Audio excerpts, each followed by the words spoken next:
मैं रात में लुकिज्म का नया चैप्टर पढ़ रहा था, तभी एक्साइटमेंट के कारण मुझे हार्ट अटैक आ गया और मेरी डेथ हो गई। लेकिन जब मैंने दोबारा आंखें खोली, मैं कोई इंसान नहीं था, बल्कि मैं एक टर्टल बन चुका था। वो भी एक ऐसे मिस्टीरियस फॉरेस्ट में जहाँ खतरनाक मॉन्स्टर्स हर जगह घूम रहे थे। इस जंगल में मॉन्स्टर्स हर जगह हैं, पर मेरे पास इनसे लड़ने के लिए कोई भी कॉम्बैट पावर नहीं है। मैं यहाँ पर क्यों फंस गया, मुझे कुछ नहीं पता। तभी अचानक एक दिन यहाँ का मौसम बहुत ही बिगड़ जाता है। आसमान से चमकीले क्रिस्टल्स गिरने लगते हैं और जो भी एनिमल्स उन क्रिस्टल्स को खाने की कोशिश करते हैं, उनकी बॉडी चेंज होने लगती है। वो एक मॉन्स्टर में बदल जाते हैं। मेरे साथ भी कुछ ऐसा ही होता है। मैं भी वहाँ पर पड़े हुए एक क्रिस्टल को उठाकर खाने लगता हूँ। तभी मेरे सामने सिस्टम विंडो ओपन होती है। इस चीज को देखकर मैं बहुत खुश हो जाता हूँ, क्योंकि सिस्टम को मैंने सिर्फ मानवास में ही देखा था। इस क्रिस्टल को खाने की वजह से 0.1% मेरी स्पीड बढ़ जाती है। मैं भर भर के वहाँ पर जितने भी क्रिस्टल्स पड़े होते हैं, मैं उन्हें खाने लगता हूँ और उन्हीं क्रिस्टल्स से अपना पूरा पेट भर लेता हूँ। मैं फैसला करता हूँ कि अब मैं सिस्टम की मदद से और ताकतवर बन के रहूंगा, क्योंकि उसके बाद ही मैं इवॉल्व कर सकता हूँ। तभी मेरे सामने एक रैट मॉन्स्टर आता है और इस रैट मॉन्स्टर को देखकर मुझे याद आता है,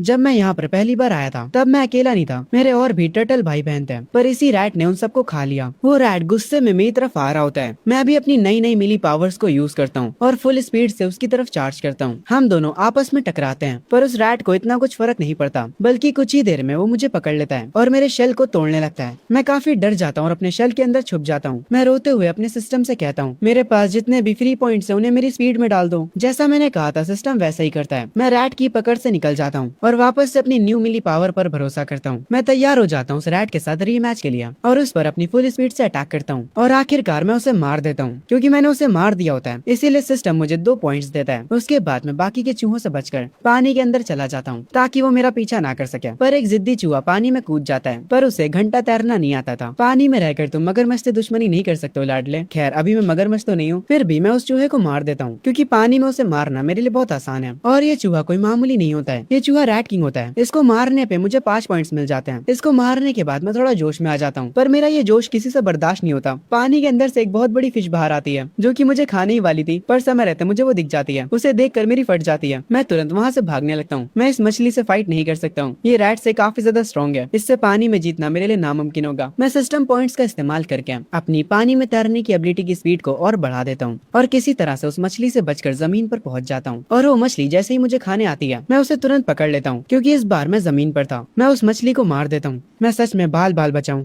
मानो या ना मानो, मैं ताकतवर हो चुका हूँ। इस मछली को मारने के बाद सिस्टम का नोटिफिकेशन आता है, मुझे कुछ पॉइंट्स मिलते हैं और मेरे जो स्टेट्स होते हैं वो मैक्स हो चुके होते हैं। सिस्टम मुझे बताता है कि अब मैं इवॉल्व कर सकता हूँ। मैं उन ऑप्शंस को चेक करता हूँ जिनमें मैं इवॉल्व कर सकता हूँ। उन ऑप्शंस में से मुझे एक ऑप्शन पसंद आता है, ब्लैक शुआन टर्टल, जो कि काफी स्ट्रॉन्ग भी है और उसका डिफेंस भी काफी अच्छा है। मैं उसी को चूज कर लेता हूँ। उसके तुरंत बाद एक जादू होता है और मैं अपने नए रूप में इवॉल्व हो जाता हूँ। इस फॉर्म में इवॉल्व होने के बाद मुझे जो स्किल्स मिली होती हैं, उन स्किल्स का इस्तेमाल करके मैं और स्ट्रॉन्ग एनिमीज को हरा सकता हूँ। तभी यहाँ का मौसम दोबारा से खराब हो जाता है और ये पिछली बार से भी ज्यादा खराब था। शायद से ये जो बारिश अब होने वाली है वो पहली वाली से भी ज्यादा खतरनाक होगी। मुझे और पावर चाहिए। जहाँ पर बारिश होने वाली थी, मैं उस डायरेक्शन में भागने लगता हूँ। तभी सीन शिफ्ट होता है ह्यूमंस के ऊपर। एक ओल्ड मैन हमें समझाते हैं कि ये जो बारिश हो रही है, इसकी वजह से उनकी मामूली दुनिया एक मॉन्स्टर्स की दुनिया से कनेक्ट हो चुकी है और हर कोई अपनी पावर्स को अवेक कर रहा है। और इसके इफेक्ट से जो मॉन्स्टर्स पैदा हो रहे हैं वो बहुत ही ज्यादा स्ट्रॉन्ग है। वो हमारे शहरों को तबाह करे जा रहे हैं। मुझे नहीं पता कि ह्यूमैनिटी कब तक इन मॉन्स्टर्स के आगे टिक पाएगी। तभी इस ओल्ड मैन के पास एक बंदा आता और कहता है, कमांडर, जो सेफ जगह हम बिल्ड कर रहे हैं वो ऑलमोस्ट रेडी होने वाली है। उसके रेडी होते ही हम सारे सिटीजन्स को वहाँ पर मूव कर देंगे। ओल्ड मैन कहता है, हमें अपने लोगों की सुरक्षा करनी होगी। तभी एक और पर्सन हैरानी में खड़ा होता और कहता है, कमांडर, एक दिक्कत हो गई है। जिस जंगल पर हम नजर रखे हुए थे, वहाँ पर एक ब्लैक पाइथन किसी और क्रिएचर से लड़ रहा है और वो जो भी क्रिएचर से लड़ रहा है वो क्रिएचर पाइथन से ज्यादा खतरनाक है। ये सब लोग हमारे एमसी को स्क्रीन पर देख रहे होते हैं। सीन शिफ्ट होता है वापस से मेरे ऊपर। मैं उस पाइथन को जख्मी तो कर देता हूँ, पर इस फाइट की वजह से मैं भी इंजर्ड हो चुका होता हूँ। ये सांप सच में स्ट्रॉन्ग है। मैंने अच्छी खासी एनर्जी का यूज कर लिया है, तब भी मैं अभी तक इसे हरा नहीं पाया हूँ। तभी वो सांप मुझे चारों तरफ से जकड़ लेता है। अगर मैंने अपनी पूरी ताकत नहीं लगाई तो ये सांप मुझे मार डालेगा, पर फिर भी किसी तरह उससे बचते हुए मैं उसे मार देता हूँ। इसे मारते ही मुझे 450 फ्री पॉइंट्स मिल जाते हैं। अगर मैं अपनी पूरी पावर का इस्तेमाल ना करता तो मैं अब तक मर चुका होता। किस्मत की वजह से आज मैं जीत गया। मैं जितना ज्यादा इस जंगल की गहराई में जा रहा हूँ, मुझे उतने ही ज्यादा ताकतवर मॉन्स्टर्स मिल रहे हैं। मुझे कुछ भी करके उनसे भी ज्यादा ताकतवर होना पड़ेगा। मेरे पास जितने भी फ्री पॉइंट्स होते हैं मैं उन्हें अपनी पावर में ऐड कर देता हूँ। तभी मैं देखता हूँ मेरे ऊपर एक हेलीकॉप्टर होता है। मतलब इंसान अभी भी इस दुनिया में है, पर ये लोग मुझे पहचानने नहीं वाले। इनके लिए तो मैं एक मॉन्स्टर हूँ और इनके पास वेपन्स भी हैं। मैं उन्हें देखते ही तुरंत छुपने के लिए चला जाता हूँ और जाकर झाड़ियों में छुप जाता हूँ। जिस सांप को मैंने मारा, ये लोग उसकी बॉडी के पास उतरते हैं। वो लोग उस सांप की बॉडी को एनालाइज करने लगते हैं हैं और सब टेस्ट करने के बाद उन्हें पता चलता है ये स्नेक असल में लेवल 3 का बीस्ट मॉन्स्टर था। उसके बाद ये लोग एक डिवाइस की मदद से कमांडर को रिपोर्ट करते हैं कि ये मॉन्स्टर एक लेवल 3 का बीस्ट था, जिसे देखकर वो कमांडर शॉक हो जाता है। वो बताता है पावर के मामले में इंसानियत अभी तक सिर्फ लेवल 2 तक पहुंच पाई है। इस लेवल 3 के सांप की जो बॉडी है ये बहुत ही ज्यादा कीमती है। इस बॉडी को उठा लो और इसे रिसर्च लैब में दे दो। और हाँ, इसकी बॉडी उठाते समय थोड़ा ध्यान रखना, जिस मॉन्स्टर ने इसे मारा है वो इससे भी ज्यादा स्ट्रॉन्ग होगा और वो कहीं आसपास में ही होगा। उसके बाद कमांडर वैनिश हो जाते हैं। दो सोल्जर्स आपस में बात कर रहे होते हैं और कह रहे होते हैं मुझे पता चला कि हमारे मास्टर जैंग लेवल 3 के किंग से बात करने की कोशिश कर रहे हैं। क्या वो लेवल 3 का इंसान हमारी मदद करेगा? पर दूसरा वाला सोल्जर कहता है नहीं, मुझे नहीं लगता। मुझे लगता है कि इंसानियत इन मॉन्स्टर्स के आगे हार जाएगी। मैं इन लोगों की सारी बातों को सुन रहा होता हूँ जब ये लोग उस सांप की बॉडी को ले जा रहे होते हैं। ये दुनिया काफी तेजी से बदल रही है। मुझे जिंदा रहने के लिए और ज्यादा ताकतवर बनना होगा। तभी गलती से मेरा पैर एक लकड़ी पर पड़ जाता है, जिसकी वजह से उन सोल्जर्स को आवाज आ जाती है। वो लोग तुरंत अपनी गन तान लेते हैं और मेरी तरफ आने लगते हैं। पर तभी यहाँ पर एक वुल्फ मॉन्स्टर आ जाता है, जिसे देखकर वहाँ के इंसान सारे भागने लगते हैं। और ये वुल्फ अकेला नहीं होता, बल्कि यहाँ पर इनकी पूरी गैंग आ चुकी होती है। इंसानों से जितना हो सकता है वो उन्हें गोलियों से मारने की कोशिश करते हैं और चुपचाप अपने टैंक में वापस चले जाते हैं और यहाँ से निकलने लगते हैं। मैं अपनी झाड़ियों से बाहर निकलता हूँ। एक तो ये इंसान चले गए और मेरे लिए इन मॉन्स्टर्स को छोड़ गए। मुझे देखते ही वो वुल्फ तुरंत मुझ पर अटैक करने आते हैं। असल में ये वुल्फ साथ में काम करते हैं और ये लोग बार बार मेरी चोट पर ही वार कर रहे हैं। अगर ये फाइट ज्यादा देर तक चली तो मेरे जीतने के चांसेस कम होते जाएंगे। मैं अपने रैम्पेज मोड को ऑन करता हूँ और अपनी फुल पावर यूज करने के लिए तैयार हो जाता हूँ और उन सारे भेड़ियों पर अटैक करने लगता हूँ। इन भेड़ियों का जो किंग होता है मैं डायरेक्ट उस पर अटैक करता हूँ और उसे मार भी देता हूँ, जिसे देखकर सारे भेड़िए यहाँ से भाग जाते हैं। वुल्फ किंग को मारने की वजह से मुझे 380 पॉइंट्स मिलते हैं। ये देखकर मैं खुश होता हूँ, पर पूरे दिन मेहनत करने के बाद मैं बहुत ही ज्यादा भूखा हो जाता हूँ और इस भूख के कारण मैं वुल्फ किंग को ही खा जाता हूँ और इसको खाते ही मुझे 120 पॉइंट्स एक्स्ट्रा मिल जाते हैं। ये देखकर मैं समझ जाता हूँ मैं जितना ज्यादा स्ट्रॉन्ग मॉन्स्टर्स को खाऊंगा मुझे उसके भी पॉइंट्स मिलेंगे। मेरे पास अच्छे खासे पॉइंट्स हो चुके होते हैं। ये देखकर मैं काफी ज्यादा जोश में आ जाता हूँ। चलो चलो, अब किसको लड़ना है, मेरे से आ जाओ। मैं नहीं डरता किसी से। मैं अब पहले जैसा कमजोर और छोटा नहीं हूँ। मैं तो ऐसे ये सारी बातें कर रहा था, पर भगवान तो उसको चैलेंज मान लेते हैं और मेरे सामने एक ताकतवर टाइगर बीस्ट को भेज देते हैं जो कि लेवल 4 का होता है। भगवान जी, मैं बस मजाक कर रहा था। टाइगर को देखकर मेरी फट जाती है। वो टाइगर दौड़ते हुए मेरी तरफ आने लगता है और मुझे जमीन पर गिरा देता है। मैं गया, अब मैं बच नहीं सकता। जब वो टाइगर मुझे खाने जा रहा था मैं तुरंत उससे कहता हूँ मेरे बॉस मुझे छोड़ दो। ये सुनने के बाद वो टाइगर हंसने लगता है और कहता है भेड़िए भौंकने के अलावा कुछ नहीं करते हैं और वो क्रोकोडाइल तो बस कीचड़ में घुमा करता है और बेवकूफ भालू को तो बस अपने शहद की चिंता होती है। ये लोग जंगल के राजा बनने के लायक नहीं है। तुमने मुझे बॉस कहा, मतलब तुम जान चुके हो मेरे अंदर राजा बनने की काबिलियत है। मैं ही इस जंगल का राजा हूँ। मैं उस टाइगर को बोलते हुए देख हैरान हो जाता हूँ। मैं उससे पूछता हूँ क्या सारे लेवल 4 के बीस्ट बात कर सकते हैं? वो टाइगर मुझे छोड़ देता और कहता है देखो आज मैं बहुत अच्छे मूड में हूँ तो तुम यहाँ से चले जाओ। मुझसे फालतू के सवाल मत पूछो। थोड़ा टाइम बीत जाता है पर मैं उस टाइगर को छोड़कर यहाँ से नहीं जाता। वो टाइगर लेटा होता है और मैं उससे कहता हूँ बॉस मेरे पास आपके लिए एक डील है। इस जंगल में बहुत सारी नदियां हैं और उनके अंदर बहुत सारी मछलियां हैं जो कि काफी टेस्टी होती हैं। आप तो पानी के अंदर नहीं जा सकते, इसीलिए उन मछलियों को लाने में मैं आपकी मदद करूंगा। मैं अपने मन में कह रहा होता हूँ ये टाइगर मेरे जाल में फंस जाएगा, फर्क नहीं पड़ता ये कितना स्ट्रॉन्ग है, पर आखिर में ये भी एक बिल्ली है जिसका बस साइज बड़ा है। वो मछलियों को देखते ही अपना दिमाग खो देते हैं। मैं उस टाइगर से कहता हूँ अगर हर 5 दिन में तुम मेरे लिए एक लेवल 2 के बीस्ट को मार दो तो मैं तुम्हारे लिए मछलियाँ पकड़ कर लाऊंगा। टाइगर किंग मेरी बात मान लेता है। वो तुरंत यहाँ से जाता है और एक लेवल 2 के रैट को मार कर मेरे पास ले आता है और इसकी वजह से सिस्टम को लगता है कि उस रैट को मैंने मारा है और वो मुझे 345 पॉइंट्स दे देता है। उसके बाद मैं उस रैट को खा जाता हूँ जिसकी वजह से मुझे 120 पॉइंट्स और मिलते हैं। टाइगर मुझे गुस्से में देखता और कहता है मैंने तुम्हें लेवल 2 का मॉन्स्टर ला कर दिया, इसीलिए अपना वादा मत भूलना। मैं उस टाइगर से कहता हूँ अरे कोई दिक्कत की बात नहीं, मैं सब संभाल लूंगा। उसके बाद मैं उस टाइगर के लिए फिशिंग करने चला जाता हूँ। मेरे हाथ एक मछली तो आ जाती है, पर आज मुझे इस नदी में ज्यादा मछलियाँ दिख नहीं रही होती हैं। मैं ध्यान भी नहीं देता। मेरे पीछे एक क्रैब होता है। मैं जैसे उसे पलट कर देखता हूँ मेरी फट जाती है। ये बंदा पानी में और जमीन पर दोनों में ही लड़ सकता है। रैम्पेज मोड के साथ भी मैं इसे हरा नहीं पाऊंगा। वो मेरी तरफ आने लगता है। मैं उसे देखते ही समझ जाता हूँ अब भागने का टाइम है, पर उस क्रैब की स्पीड काफी ज्यादा तेज होती है। वो मेरे शेल को पकड़ लेता है। मैं टाइगर किंग को मदद की आवाज लगाता हूँ। टाइगर किंग मुझे बचाने के लिए तुरंत पानी में कूद जाता है और उस क्रैब को एक पंच मारता है। वो क्रैब डायरेक्ट पानी से निकलकर जमीन पर आ गिरता है और एक ही पंच में वो मर जाता है। और जिन भी मॉन्स्टर्स को टाइगर किंग मार रहा है मेरे साथ डील करने के बाद उनके पॉइंट्स मुझे मिल रहे हैं। इस क्रैब को मारने पर मुझे 850 पॉइंट्स मिलते हैं। मैं पानी से बाहर तो आ जाता हूँ पर मैं काफी ज्यादा जख्मी हो जाता हूँ। ये देखने देखने के बाद टाइगर किंग मेरे पास आता और कहता है तुम्हें बहुत ज्यादा चोटें लग चुकी हैं, तुम ज्यादा दिन तक नहीं टिकने वाले, तुम अब मेरे किसी काम के नहीं रहे, अब मैं तुम्हें खा सकता हूँ। जैसे ही टाइगर किंग मुझे खाने आता है मैं अपने सारे पॉइंट्स को डिफेंस में डाल देता हूँ। जैसे ही टाइगर किंग अपने दांत मेरे शेल पर लगाता है सिस्टम मुझे बताता है कि अब मैं इवॉल्व कर सकता हूँ। वो मुझे वापस से बहुत सारे ऑप्शंस देता है पर उसमें से एक ऑप्शन मुझे काफी ज्यादा अट्रैक्ट करता है जो कि होता है ड्रैगन ब्लड टर्टल। मैं ये नाम देखकर ही समझ जाता हूँ कि ये ऑप्शन मेरे लिए सबसे परफेक्ट है। मैं ड्रैगन ब्लड टर्टल को सेलेक्ट कर लेता हूँ और उसके बाद मैं इवॉल्व करना स्टार्ट कर देता हूँ, जिसे देखकर टाइगर किंग हैरान हो जाता है। वो कहता है तुम तो सच में इवॉल्व हो गए। मैं उससे कहता हूँ क्या अब भी तुम मुझे मारने का ट्राई करोगे? टाइगर किंग कहता है अब मुझे तुमसे कोई दिक्कत नहीं है, इसीलिए मैं तुम्हें नहीं मारूंगा, हम अभी भी पार्टनर्स हैं। मैं पानी में जाते हुए कह रहा होता हूँ सच में जब तुम पावरफुल हो जाते हो तब लोग तुमसे अपना काम निकलवाने का सोचते हैं। पहले तुम मुझे मारने का ट्राई कर रहे थे पर अब तुम मुझे छोड़ रहे हो, बस इंतजार करो तुम बड़ी बिल्ली। जैसे ही मैं एक और बार इवॉल्व करता हूँ तब देखेंगे कौन किसको खाता है। आगे कुछ दिन बीत जाते हैं। मैंने इस नदी के सारे मॉन्स्टर्स को हंट कर लिया है। अब इस नदी में ज्यादा मॉन्स्टर्स बचे नहीं हैं। तभी मुझे एक जगह से काफी ज्यादा एनर्जी फील होती है। मैं समझ जाता हूँ यहाँ पर एक बहुत ही खतरनाक मॉन्स्टर है। जब मैं ये सारी बातें कर रहा होता हूँ तभी वो मॉन्स्टर जाग जाता है, जिसे देखकर मैं डर जाता हूँ। मैं तुरंत सिस्टम से कहता हूँ मेरे सारे पॉइंट्स को डिफेंस में ऐड कर दो। वो मॉन्स्टर अपनी गुफा से बाहर निकलता है। मैं तुरंत जमीन पे जाने के लिए पानी से निकलने लगता हूँ। मैं पानी से बाहर आता हूँ। अच्छा हुआ मैं काफी स्मार्ट था और समय रहते बाहर आ गया क्योंकि मैं उस मॉन्स्टर को बाहर ले आया हूँ। इसीलिए मेरा पार्टनर टाइगर किंग तुरंत उठ जाता है। वो तैयार होता है उस मॉन्स्टर से लड़ने के लिए। मैं उस मॉन्स्टर को देखता हूँ तभी वो जो सांप होता है वो भी बात करने लगता है। वो टाइगर से कहता है तो अब छोटे शेर तेरी इतनी हिम्मत कि तू मुझे चैलेंज करेगा? टाइगर अपनी पावर को एक्टिवेट करता है और तुरंत अटैक के लिए आगे बढ़ता है। वो सांप कह रहा होता है तू सच में बेवकूफ है। इनकी लड़ाई स्टार्ट हो जाती है। ये देखकर मेरे चेहरे पर एक अजीब सी मुस्कान आती है। मैं सोच रहा होता हूँ अगर लड़ाई में ये दोनों मर जाते हैं तो सारा फायदा मुझे होगा। पर मैं देखता हूँ तभी यहाँ पर कोई पानी बरसा रहा है और मैं देखता हूँ यहाँ पर भेड़ियों का झुंड आ चुका है और इन भेड़ियों को गिनने के बाद मुझे पता चलता है यहाँ पर टोटल 55 भेड़िए हैं। मुझे समझ आ चुका था इस लड़ाई का फायदा सिर्फ मैं ही उठाने का नहीं सोच रहा था। तभी से शिफ्ट होता है हेडक्वार्टर के ऊपर जहाँ पर इंसान इस फाइट को स्क्रीन पर देख रहे होते हैं। वो लोग काफी हैरान होते हैं क्योंकि दोनों बीस्ट काफी ज्यादा खतरनाक हैं और लेवल 4 के हैं। इसीलिए कमांडर कहते हैं माउंट हुआ से एशियंट कल्टीवेटर्स को कांटेक्ट करो और जिन भी ह्यूमंस के पास पावर्स है उनको भी। मॉन्स्टर बहुत ज्यादा ही खतरनाक होते जा रहे हैं। एक बंदा रिपोर्ट लिए ओल्ड मैन को बताता है दुनिया में मॉन्स्टर्स आने के बाद हर एक कंट्री ने ट्राई किया कि वो पावरफुल मॉन्स्टर्स को काबू कर पाए पर अब तक बहुत कम ही लोग ये कर पाए। एक स्नेक किंग मॉन्स्टर है साकुरा किंगडम में जो कि डिमांड कर रहा है कि पूरी कंट्री उसके सांपों की गुलाम बन जाए और वो मॉन्स्टर किंग डिमांड कर रहा है कि डेली उसे कल्टीवेटर्स का फ्लैश चाहिए। ये दुनिया का पता नहीं क्या होगा अगर हम उन मॉन्स्टर्स की बातों पर एग्री नहीं करते तो ये दुनिया तबाह हो सकती है। सीन शिफ्ट होता है मुझ पर। मैं एक पत्थर के पीछे छुपा होता हूँ और भेड़ियों को बाहर निकलते हुए देखता हूँ। ये सारे बस लेवल 2 के ही मॉन्स्टर्स हैं। मैं इन्हें संभाल सकता हूँ। पर तभी मैं देखता हूँ ये लोग यहाँ पर अकेले नहीं आए होते हैं। इनके साथ इनका लीडर यानी किंग भी है, जिसे देखकर मैं थोड़ा शॉक हो जाता हूँ क्योंकि एक आइस वुल्फ है। इस आइस वुल्फ के यहाँ आने की वजह से यहाँ पर ठंड काफी बढ़ जाती है। आइस वुल्फ को देखकर पानी से एक क्रोकोडाइल निकलता है और कहता है तुझे क्या लगा था भेड़िया, पानी के अंदर कोई किंग नहीं है। मैं दूर से खड़ा इन दोनों मॉन्स्टर्स के स्टेट्स देख रहा होता हूँ और इनके स्टेट्स सच में काफी ज्यादा कमाल के होते हैं। ये दोनों प्योर किलिंग मशीन है। वो आइस वुल्फ किंग आवाज लगाकर अपने बाकी के साथियों को बुला लेता है। टाइगर भी अपनी फाइट में बिजी था उस सांप के साथ। टाइगर एक पंच मारता है और उस सांप की एक आंख फोड़ देता है। क्रोकोडाइल भी जमीन पर आ जाता है। ये देखकर आइस वुल्फ अपने बाकी के साथियों के साथ उस पर अटैक कर देता है। इन दो मॉन्स्टर्स की फाइट यहाँ पर शुरू हो जाती है। मैं देखता हूँ टाइगर ने सांप को काफी ज्यादा जख्मी कर दिया होता है। इसीलिए अब मैं अपनी पावर यूज करने का फैसला करता हूँ और अपनी फुल पावर से उस सांप पर अटैक करता हूँ और उसे मार देता हूँ। ये सांप असल में पाइथन्स का किंग होता है। इसको मारने के बाद मुझे 1320 पॉइंट्स मिलते हैं। मैं टाइगर के पास जाता हूँ और वो काफी ज्यादा जख्मी होता है। मैं उसके पास जाकर कहता हूँ तुम्हें तो बहुत ज्यादा चोटें लग चुकी हैं, तुम ज्यादा दिनों तक नहीं टिक पाओगे, इससे अच्छा तुम मेरा खाना क्यों नहीं बन जाते हैं। ये बंदा टाइगर किंग से बदला ले रहा है। ये सुनने के बाद टाइगर किंग को बहुत ज्यादा गुस्सा आता है और वो कहता है तुम्हारे जैसे एक छोटे टर्टल की इतनी औकात की वो मुझसे ऐसे बात करेगा? जब तुम अपने शेल के अंदर थे तब मैं इस पूरे जंगल पर राज कर रहा था। मैं घायल हूँ तभी घातक हूँ। ये कहने के बाद टाइगर मुझ पर अटैक करता है पर उसके अटैक का मुझ पर कोई भी असर नहीं होता क्योंकि मेरा डिफेंस काफी ज्यादा हो चुका है। उसके बाद मैं टाइगर पर अटैक करता हूँ जिसकी वजह से टाइगर दूर जाकर गिरता है और उसके बाद मैं पास आकर उसे मार देता हूँ जिसकी वजह से मुझे 1250 पॉइंट्स मिलते हैं। मैं उसे मारने के बाद उसे खा भी जाता हूँ और यहाँ से निकल जाता हूँ। दूर से ये चीज क्रोकोडाइल देख रहा होता है और वो कहता है क्या उस टर्टल ने अभी अभी किंग टाइगर को मार दिया? आइस वुल्फ जो कि अभी कुछ देर पहले उससे लड़ रहा था वो भी अब उसके साथ खड़े होकर मेरे बारे में बातें करने लगता और कहता है नहीं ऐसा नहीं हो सकता, टाइगर किंग जख्मी होने की वजह से मरा है, वो टर्टल बस लकी था। क्रोकोडाइल कहता है तुम बिल्कुल सही कह रहे हो, टाइगर कम से कम हमारे जितना स्ट्रॉन्ग था, ऐसा हो ही नहीं सकता कि एक छोटा सा टर्टल उसे मार दे। ये कहकर वो दोनों हंसने लगते हैं। मैंने जो टाइगर किंग को खाया था उसकी वजह से मुझे 350 पॉइंट्स और मिल जाते हैं। अब क्योंकि मैंने टाइगर किंग और पाइथन किंग को मार दिया है इसीलिए अब इस जंगल में मुझसे ज्यादा स्ट्रॉन्ग बस कुछ ही लोग बचे हैं। थोड़ा ही समय में मैं इस जंगल में सबसे ज्यादा स्ट्रॉन्ग बन जाऊंगा। ये कहने के बाद मैं हंसने लगता हूँ। तभी मैं पेड़ों के ऊपर से एक इंसान को जाते हुए देखता हूँ। मैं सोचता हूँ क्या ये वही कल्टीवेटर है जिसके बारे में वो लोग बात कर रहे थे। मैं उस कल्टीवेटर का पीछा करता हूँ। उस कल्टीवेटर के सामने एक बियर होता है जो कि चिल्लाते हुए उससे कहता है, इंसान हो तुम्हें तुम्हारी औकात समझ नहीं आती क्या। वो अपने एक ही हाथ से एक पत्थर को तोड़ देता है। कल्टीवेटर पेड़ पर से उतरता है। वो इस गुस्से से भरे भालू को देखा और कहता है, क्या हुआ, तुम्हें इंसानों से इतनी दिक्कत क्यों है? क्या इंसानों ने तुम्हारा शहद खा लिया? यार उन बूढ़े लोगों ने मुझे यहाँ पर भेज दिया। उन्होंने मुझसे कहा था कि ये बीस्ट मुझसे बस थोड़ा सा ही ज्यादा स्ट्रॉन्ग होगा, पर ये तो और ज्यादा स्ट्रॉन्ग लग रहा है। उन बूढ़ों ने मुझे यहाँ पर फंसा दिया। भाई तो खुद बूढ़ा आदमी है। खैर दूर से मैं उस कल्टीवेटर को देख रहा होता हूँ और उसके स्टेट्स को चेक करता हूँ। ये कल्टीवेटर लेवल 3 का होता है, पर ये इंसान बियर किंग के आगे नहीं टिक पाएगा। कल्टीवेटर अपनी तलवार उठाकर कहता है, ओए काले भालू, मेरे सामने अपने घुटनों पर बैठ जाओ। तुम मेरे पावर सर्कल में आ चुके हो। कल्टीवेटर के पास से एनर्जी रिलीज होने लगती है, जिसे देखकर मैं कहता हूँ, ये एनर्जी तो काफी स्कैरी लग रही है। क्या ये इस कल्टीवेटर की कोई स्किल है? कल्टीवेटर की उस एनर्जी को निकलता हुआ देख बियर किंग कहता है, अगर मैं कोई लेवल 3 का मॉन्स्टर होता तो मुझे डर लगता, पर अब तुम्हारी पावर मेरा कुछ नहीं बिगाड़ पाएगी। कल्टीवेटर अपनी पावर को एक्टिवेट करता और कहता है, आज मैं तुम्हें ह्यूमंस की सीक्रेट आर्ट दिखाऊंगा। उस जंगल का पूरा वेदर चेंज हो जाता है। कल्टीवेटर की पावर इस पूरे जंगल को ही घेर लेती है। ये देखकर मैं कहता हूँ, मैं इस पावर के सर्कल में आ चुका हूँ, मैं इससे बच नहीं पाऊंगा। ये खतरनाक पावर देखकर बियर किंग कहता है, रुको, इंसान चाहते हैं कि हम उनकी मदद करें, है ना, ताकि हम उनके लिए दूसरे मॉन्स्टर से लड़ सके, है ना। कल्टीवेटर अपनी पावर को बंद करते हुए कहता है, इंसानों के लिए सेफ जगह बन चुकी है और हमने उन्हें वहाँ पर मूव कर दिया है। अगर हम बिना लड़े इस मैटर को सॉल्व कर पाते हैं तो ये ग्रेट होगा, और अगर तुम मेरी बात नहीं मानते हो तो ये बुरा होगा। बियर किंग कहता है, ठीक है, मैं तुम्हारी बात मान लेता हूँ। तुम्हारी इस एनर्जी से मुझे चोट तो पहुंची थी, पर मैं तुम्हें बता दूं, इस जंगल में मेरे जैसे 4 और बीस्ट हैं जो कि मेरी तरह ही ताकतवर हैं। अगर उन्हें गुस्सा आ गया तो ना तो तुम लड़ पाओगे और ना ही यहाँ से भाग पाओगे। ये सुनने के बाद कल्टीवेटर को गुस्सा आता और वो कहता है, तुमने क्या कहा? मैं लड़ भी नहीं पाऊंगा और भाग भी नहीं पाऊंगा? अगर तुम मुझे खा सकते हो तो मुझे खा कर दिखाओ। ये सुनने के बाद बियर किंग उसकी तरफ बढ़ता और कहता है, अब तुम खुद से मुझे दावत का इन्विटेशन दे रहे हो, इसीलिए मुझ पर इल्जाम मत लगाना।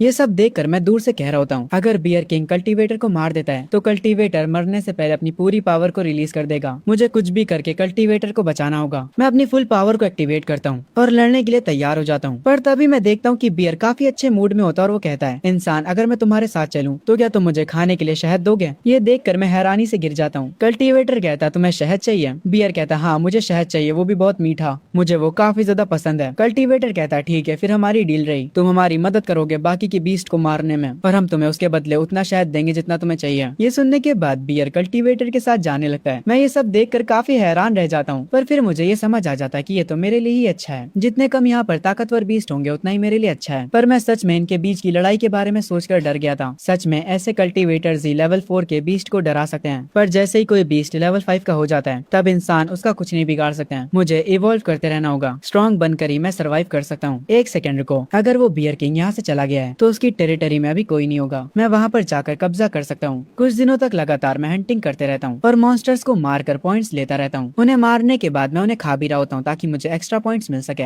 मैं पानी से बाहर निकलता हूँ और सिस्टम से कहता हूँ, सिस्टम मेरी स्ट्रेंथ और स्पीड को मैक्स आउट कर दो और मेरे पास उसके बाद जितने भी पॉइंट्स बचे उन्हें डिफेंस में डाल दो। सिस्टम वही करता है जैसा मैं कहता हूँ। मैं एक पावर सर्कल के अंदर चला जाता हूँ और जब मैं उस सर्कल से निकलता हूँ तब मेरा लुक चेंज हो चुका होता है। मैं खुद को पानी में देखता हूँ, पर मैं अभी भी कूल नहीं दिखता क्योंकि मैं इतने दिनों से हंटिंग कर रहा था। इसीलिए मैं लेवल 4 के मिड स्टेज तक पहुंच जाता हूँ और मुझे एक मॉक टैलेंट भी मिलता है, पर वो टैलेंट बहुत ही ज्यादा यूजलेस है, इसलिए मैं थोड़ा उदास हो जाता हूँ। तभी थोड़ी देर बाद मैं सोचता हूँ, वेट, अगर मैं स्टैब और टाउंट को एक साथ एक्टिवेट करता हूँ तो शायद से मैं बहुत ही ज्यादा खतरनाक बन सकता हूँ, और ये करने के बाद जो भी मुझ पर अटैक करेगा वो उतनी ही जल्दी मारा जाएगा। मैं बहुत ही ज्यादा जोश में आ जाता हूँ और कहता हूँ, आइस वुल्फ किंग और जाइंट क्रोकोडाइल किंग, तुम्हारा दादा तुम्हें सबक सिखाने आ रहा है। ये कहकर मैं उनके पास जाने लगता हूँ। जब मैं उनके पास जाता हूँ तो आइस वुल्फ किंग बताता है, टर्टल किंग, असल में मैंने जाइंट क्रोकोडाइल किंग के साथ एक डील करी है। इस जंगल की सारी नदियाँ क्रोकोडाइल किंग को बिलोंग करती हैं और इस जंगल की सारी जमीन मेरी है। क्रोकोडाइल किंग कहता है, ओए छोटे कछुए, यहाँ से चला जा, हमारे पास तेरे लिए कुछ भी नहीं है। पर मैं उनसे कहता हूँ, नहीं नहीं, मैं तुम्हारी बात पर एग्री नहीं करता। अगर कोई नॉर्मल कछुआ होता तो वो तुमसे डर जाता, पर मैं तो टर्टल किंग हूँ, मुझे सब कुछ चाहिए। ये कहते हुए मैं अपनी स्किल टॉन्ट का इस्तेमाल करता हूँ और जैसे ही मैं अपनी इस स्किल को एक्टिवेट करता हूँ, आइस वुल्फ किंग और क्रोकोडाइल को गुस्सा आ जाता है। क्रोकोडाइल अपनी टेल से मुझ पर अटैक करता है और आइस वुल्फ भी मेरे ऊपर अटैक करता है, पर मेरा डिफेंस इनके अटैक से कुछ ज्यादा ही ताकतवर होता है। इनके अटैक्स का मुझ पर कोई फर्क नहीं पड़ता, पर क्योंकि इन लोगों ने मुझे टच कर लिया है इसीलिए मैं तुरंत अपनी स्टैब एबिलिटी को एक्टिवेट करता हूँ। ये करते ही आइस वुल्फ मर जाता है और मुझे 1600 पॉइंट्स मिल जाते हैं, और उसके तुरंत बाद क्रोकोडाइल किंग भी, जिससे मुझे 2200 पॉइंट्स मिलते हैं। मैं अपनी पावर से एनर्जी का एक गोला बनाता हूँ और हवा में जंप मारता हूँ और उस गोले से इन किंग्स की आर्मी पर अटैक करता हूँ। वो सब दूर जाकर गिरते हैं। मैं एक के बाद एक से लड़े जा रहा था और उन्हें मारे जा रहा था। इन्हें मारने की वजह से मुझे फ्री पॉइंट्स भी मिले खेले जा रहे थे, इसीलिए इनकी आर्मी में जितने भी मॉन्स्टर्स होते हैं मैं उन सबको इजीली मार देता हूँ। इन सबको खत्म करने के बाद मुझे काफी सारे पॉइंट्स मिल जाते हैं।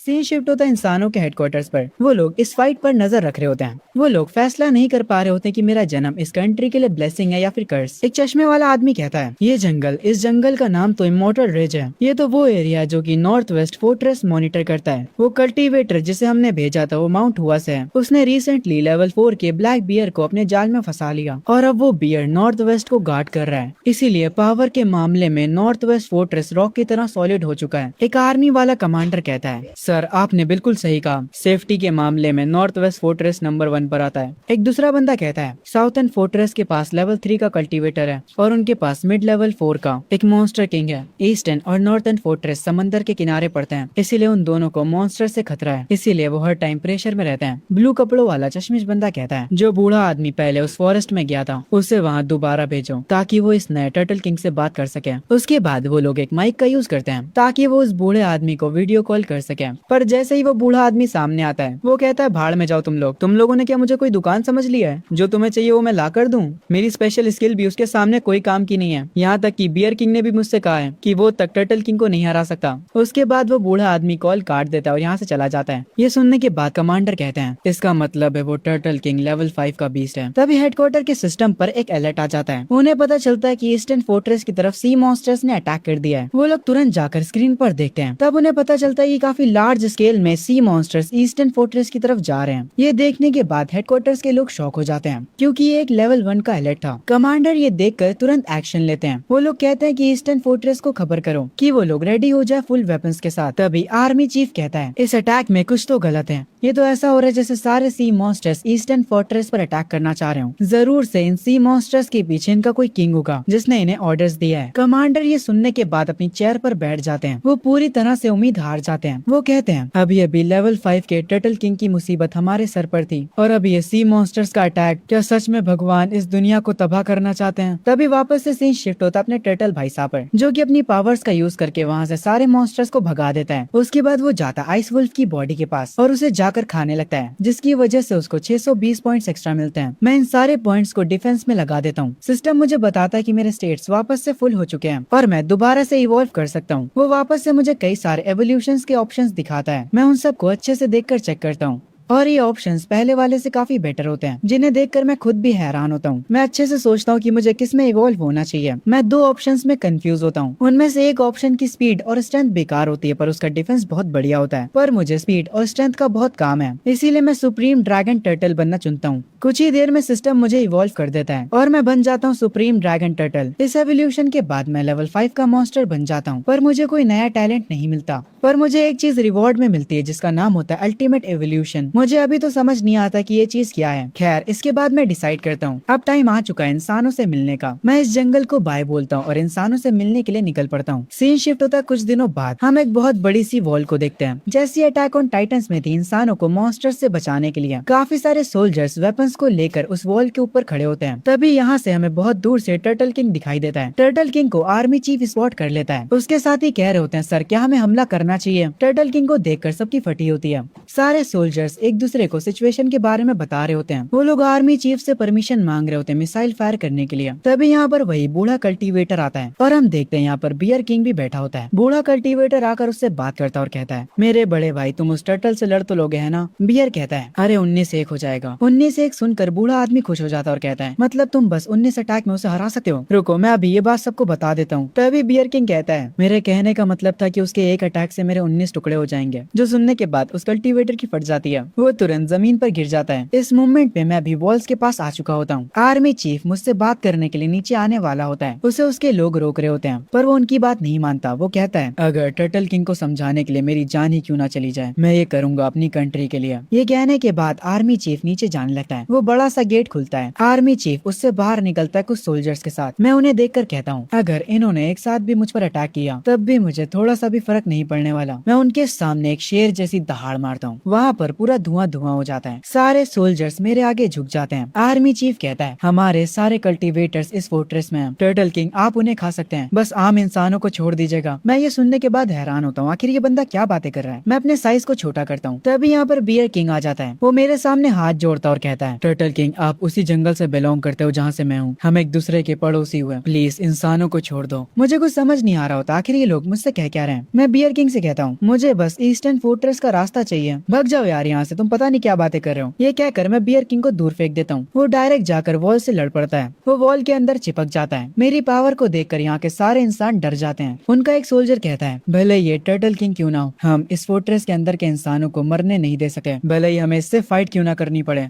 मैं अपना साइज बड़ा करके आर्मी चीफ के पास जाता हूँ और कहता हूँ मुझे ईस्टर्न फोर्ट्रेस का बस रास्ता बता दो, मैं यहाँ से चला जाऊंगा। आर्मी चीफ कहता है मैं नहीं बताऊंगा, भले ही आज नॉर्थ फोर्ट्रेस तबाह हो जाए, मैं हमारे दूसरे साथियों के फोर्ट्रेस को तबाह होने नहीं दे सकता। मैं आर्मी चीफ से कहता हूँ ईस्टर्न फोर्ट्रेस पर जो सी मॉन्स्टर्स का अटैक हुआ है, मैं तो उन मॉन्स्टर्स को मारना चाह रहा था। ये सुनकर ऊपर से कल्टीवेटर कहता है टर्टल किंग क्या तुम सीरियस हो। मैं उनसे कहता हूँ अगर तुम्हें मेरा यकीन नहीं है तो मैं यहाँ से जा रहा हूँ। तभी आर्मी चीफ और वो कल्टीवेटर तुरंत मुझे रोकने लगते हैं। आर्मी चीफ तुरंत ईस्टर्न फोर्ट्रेस को कांटेक्ट करते हैं। आर्मी चीफ कहते हैं कि एक सुपरसोनिक जेट लाया जाए किंग टर्टल के लिए। वो बूढ़ा कल्टीवेटर भी काफी खुश होता और कहता है भगवान ने हमें धोखा नहीं दिया है। वो बूढ़ा कल्टीवेटर हंसने लगता है। तभी सीन शिफ्ट होता है ईस्टर्न फोर्ट्रेस पर, जहाँ पर वहाँ के रूलर्स खड़े होते हैं। उनके साथ कमांडर भी खड़े होते हैं। जो वहाँ का एल्डर होता है वो कहता है मेरे छोटे भाई किंग टर्टल यहाँ पर आने वाले हैं, हमें अपनी पूरी कोशिश करनी होगी ताकि हम उनका दिल जीत सके। उसका छोटा भाई कहता है मुझे पता है बड़े भाई, अगर हम किंग टर्टल का दिल जीत लेते हैं तो वो एक लेवल 5 का सुपर बीस्ट है, पूरा का पूरा ईस्टर्न फोर्ट्रेस हमारी फैमिली को फॉलो करेगा। तभी वहाँ पर एक यंग लड़का जो कि खड़ा होता है वो कहता है ग्रैंडपा क्या पावर इतनी जरूरी होती है। वो एल्डर अपने ग्रैंडसन के सर पे हाथ रखकर कहता है अगर हम ईस्टर्न फोर्ट्रेस को कंट्रोल कर पाए तो सारे रिसोर्सेस हमारे पास आ जाएंगे। मेरे बच्चे अगर तुमने खुद पर ध्यान नहीं दिया तो हेवन तुम्हें पनिश करेगा। उसका ग्रैंडसन कहता है ग्रैंडपा पर मुझे अभी भी लगता है कि ईस्टर्न फोर्ट्रेस का सरवाइव करना ज्यादा जरूरी है, ना कि हमारे फैमिली के फायदे का। उसका ग्रैंडपा कहता है तुम अभी भी बहुत छोटे हो, तुम बाद में सब समझ जाओगे। तभी कमांडर और उसका छोटा भाई नोटिस करते हैं किंग टर्टल यहाँ पर आ चुका होता है। वो एल्डर उसका वेलकम करता है। वो अपना नाम शेंगवान बताता है। वो कहता है कि उसकी फैमिली ने एक छोटा सा गिफ्ट प्रिपेयर करा किंग टर्टल के लिए। छोटा भाई उस गिफ्ट को आगे लेकर जाता है। उस बॉक्स में वो क्रिस्टल्स होते हैं जो कि आसमान से गिरे थे, पर उनकी क्वांटिटी देखने के बाद मैं कहता हूँ इतने से क्रिस्टल्स तो मेरे दांतों में ही अटक जाएंगे, इन्हें मेरे सामने से ले जाओ। ये देखकर शेंगवान फैमिली के एल्डर्स काफी हैरान हो जाते हैं। तभी कमांडर सामने आता और कहता है हेलो टर्टल किंग, मैं करंटली ईस्टर्न फोर्ट्रेस को मैनेज कर रहा हूँ। मैं शियानलोंग नेशन का प्राइम मिनिस्टर हूँ। मैं अपने साइज को छोटा कर लेता हूँ ताकि मैं इन लोगों से आराम से बातें कर सकूं। एक प्राइम मिनिस्टर मुझसे बात कर रहा है, ये देखकर मैं अपने मन में कहता हूँ वाओ, मैं सच में काफी ज्यादा फेमस हो चुका हूँ। ये देखकर मैं थोड़ा खुश भी होता हूँ, पर पता नहीं क्यों सब ये देखकर काफी हैरान हो जाते हैं। शेंगवान फैमिली को लगता है कि मैं गुस्से में हूँ। वो एल्डर कहता है किंग टर्टल से एक पावरलेस बंदा बात कर रहा है, इसीलिए किंग टर्टल को गुस्सा आ गया है। छोटा भाई कह रहा होता है किंग टर्टल जरूर से अपनी बेइज्जती महसूस कर रहे होंगे। वो जाकर प्राइम मिनिस्टर से कहता है एक फालतू का ऐसा इंसान जो कि कल्टीवेट भी नहीं कर सकता है, तुम्हें क्या लगता है तुम्हारी औकात भी है किंग टर्टल से बात करने की? अभी ही यहाँ से चले जाओ। ये सुनने के बाद वो प्राइम मिनिस्टर उदास हो जाता है। वो किंग टर्टल को शुक्रिया बोलता है सबको डिजास्टर से बचाने के लिए और यहाँ से जाने लगता है। वो छोटा भाई किंग टर्टल से बात करने आता और कहता है ईस्टर्न फोर्ट्रेस तो अभी टेम्पररी है, इस फोर्ट्रेस को शेंगवान फैमिली यानी हमारी फैमिली मैनेज करती है। अगर आपको कभी भी कुछ भी चाहिए हो तो हमें बता दीजिएगा। पर मुझे इस बंदे पर गुस्सा आता है। मैं अपनी हल्की सी पावर यूज करता हूँ और ये बंदा गिर जाता है। मैं कहता हूँ तेरे से किसी ने बोलने के लिए कहा भी था जो तूने अपना मुंह खोला। ये देखकर शेंगवान फैमिली काफी हैरान रह जाती है। मैं प्राइम मिनिस्टर के पास जाता हूँ और उनसे कहता हूँ रुकिए, मेरे पास आपके लिए कुछ सवाल हैं। वो हैरान होते हैं, पर मैं उन्हें अपनी पीठ पर बैठने के लिए कहता हूँ और उन्हें लेकर यहाँ से जाने लगता हूँ। हम एक जगह पर जाते हैं जहाँ मैं उनसे पूछता हूँ आखिर इंसानियत के साथ अभी हो क्या रहा है।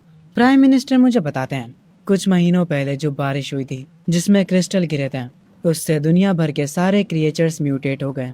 हम इस चीज का सामना नहीं कर पाए, इसीलिए काफी सारी कंट्रीज तबाह हो गईं। हमने ड्रैगन नेशन को बनाया 4 मेन फोर्ट्रेसेस ताकि हम मॉन्स्टर्स से फाइट कर सकें, पर वो हमारी सोच से भी ज्यादा ताकतवर निकले। हमने अपनी पूरी आर्मी भेज दी ताकि जितने भी सर्वाइवर्स बचे थे हम उन्हें पास वाली फोर्ट्रेस में शिफ्ट कर पाए। अभी के टाइम में साउथ फोर्ट्रेस को किंग आओ गार्ड कर रहा है, बियर किंग नॉर्थ वेस्ट को गाइड कर रहा है। नॉर्थ फोर्ट्रेस भी ऑलमोस्ट तबाह हो चुकी थी मॉन्स्टर्स के कारण, पर तभी पांडा बीस्ट ने हमारी मदद करी उन्हें हराने में। मैं प्राइम मिनिस्टर से पूछता हूँ कि बाकी कंट्रीज के क्या हाल हैं। वो मुझे बताते हैं कि साकुरा नेशन के पास एक पाइथन किंग है जो कि उनके वॉल्केनो के पास है। उसने साकुरा नेशन में सारे इंसानों को अपना गुलाम बना लिया है। इंसानों को उसे कल्टीवेटर्स का मीट देना पड़ता है, वरना वो उन्हें तबाह कर देगा। हाउशियांग नेशन के पास गोल्डन बियर गार्डियन है। अमेरिका के पास strange mutated bald eagle beast है। हमें इसके आगे की डिटेल्स नहीं पता है। मैं उनसे पूछता हूँ कि ह्यूमन कल्टीवेटर्स क्या कर रहे हैं। वो एक उदास चेहरे के साथ बताते हैं, इस दुनिया में ज्यादा लोग कल्टीवेटर्स नहीं बन पाते हैं।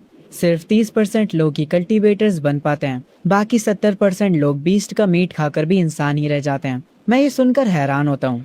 प्राइम मिनिस्टर बताता है, बीस्ट का मीट खाने से उनकी बॉडी तो बूस्ट होती है, पर वो कल्टीवेट नहीं कर पाते हैं और ना ही वो एनर्जी को प्रोड्यूस कर पाते हैं।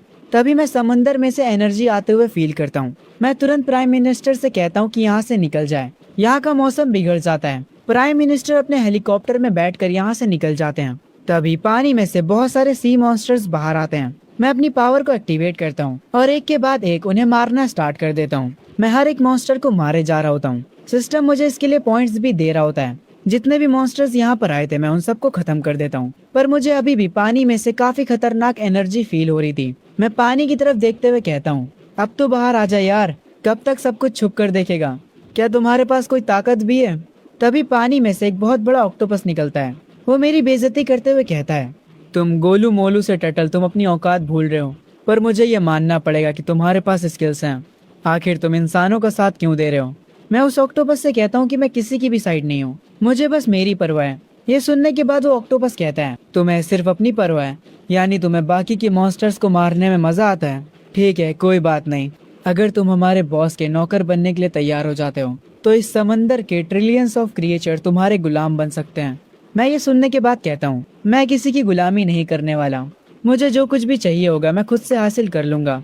ये सुनने के बाद उस ऑक्टोपस को गुस्सा आता है। जब वो ऑक्टोपस अपने टेंटिकल से मेरे ऊपर अटैक करने जा रहा होता है, तभी ये पूरा समंदर हिल जाता है। ये इस ऑक्टोपस की पावर नहीं थी। ये देखने के बाद वो ऑक्टोपस तक शॉक रह जाता है। ये प्रेशर काफी ज्यादा टेरिफाइंग होता है। मैं कहता हूँ, क्या ये पावर है लेवल 7 के सी एम्परर बीस्ट की? इस पावर को देखकर वो ऑक्टोपस भी शांत हो जाता है और मुझसे कहता है, ओए गोलू मोलू, मेरी बात सुन। ये सुनकर मैं हैरान होता हूँ, ये बंदा मुझे गोलू मोलू कैसे कह रहा है? वो ऑक्टोपस मुझे बताता है, मेरे एम्परर ने कहा कि वर्ल्ड 5 बार अवेक होगा। लिंगशी की 3rd वेव 3 दिनों में आएगी।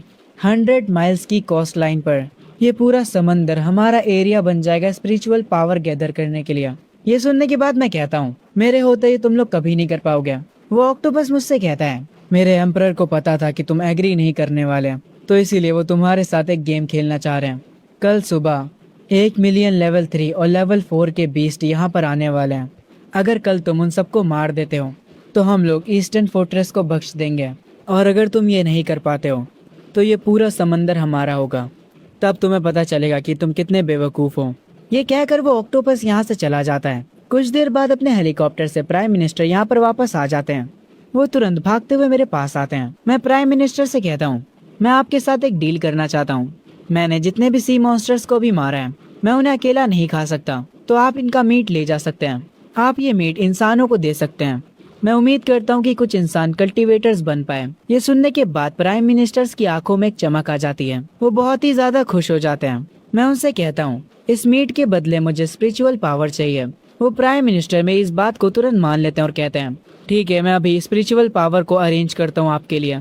वो अपने वर्कर्स को बुलाते हैं सी मॉन्स्टर्स की बॉडी को ले जाने के लिए। थोड़ी देर बाद वो आते हैं एक बॉक्स के साथ। जब वो उस बॉक्स को खोलते हैं तो उस बॉक्स के अंदर स्पिरिचुअल पावर होती है। जो मॉन्स्टर्स का मीट मैंने उन्हें दिया है उसकी कीमत होती है 2 लाख स्पिरिचुअल पावर। वो मुझे ये स्पिरिचुअल पावर दे देते हैं। मैं तुरंत उस स्पिरिचुअल पावर को कंज्यूम करने लगता हूँ। इस स्पिरिचुअल पावर को यूज करने के बदले सिस्टम मुझे रिवॉर्ड भी देता है। वो मुझे 1.5 लाख पॉइंट्स देता है। मैं उन सारे पॉइंट्स को डिफेंस में डाल देता हूँ और ये करते ही मुझे पावर अप मिल जाता है। थोड़ी देर बाद मुझे प्राइम मिनिस्टर कॉल करते हैं और कहते हैं, किंग टर्टल, क्या कल सुबह के लिए आपको सपोर्ट चाहिए? मैं उनसे मना कर देता हूँ और कहता हूँ, आपको बस 2 चीजें करनी है। पहला, इस जगह को पूरा खाली कर दीजिए। दूसरा, तैयार हो जाइए। मैं कल आप लोगों को और भी ज्यादा मॉन्स्टर का मीट देने वाला हूँ। कल सुबह एक बहुत ही टफ फाइट होने वाली है। उस ऑक्टोपस की औकात कैसे हुई मुझे गोलू मोलू बोलने की? मैं उसे छोड़ूंगा नहीं। तभी यहाँ पर शाम से रात हो जाती है और मिलियंस ऑफ बीस्ट यहाँ पर आने लगते हैं। मैं भी अपनी फुल पावर के साथ तैयार होता हूँ। मैं अपनी टाउन स्किल को एक्टिवेट करता हूँ। तभी से ही शिफ्ट होता है। हम उस ऑक्टोपस को देखते हैं जो कि समुद्र के अंदर एक ब्लैक टर्टल से बातें कर रहा होता है। वो ब्लैक टर्टल कहता है, एम्परर बीस्ट ने इस बार सच में हमें ऑर्डर दिया है, हम उस पर एक साथ अटैक करेंगे, हमें अपने अपोनेंट को मारना होगा। ऑक्टोपस कहता है, मैं उस टर्टल किंग से कल ही मिला था, हमें पहले ये देखना होगा कि उसके पास कौन कौन सी पावर्स हैं। ब्लैक टर्टल कहता है, इसीलिए तो हम उसके पास मिलियंस ऑफ सी मॉन्स्टर्स भेज रहे हैं, ताकि हम उसकी मेन स्किल का पता लगा सकें।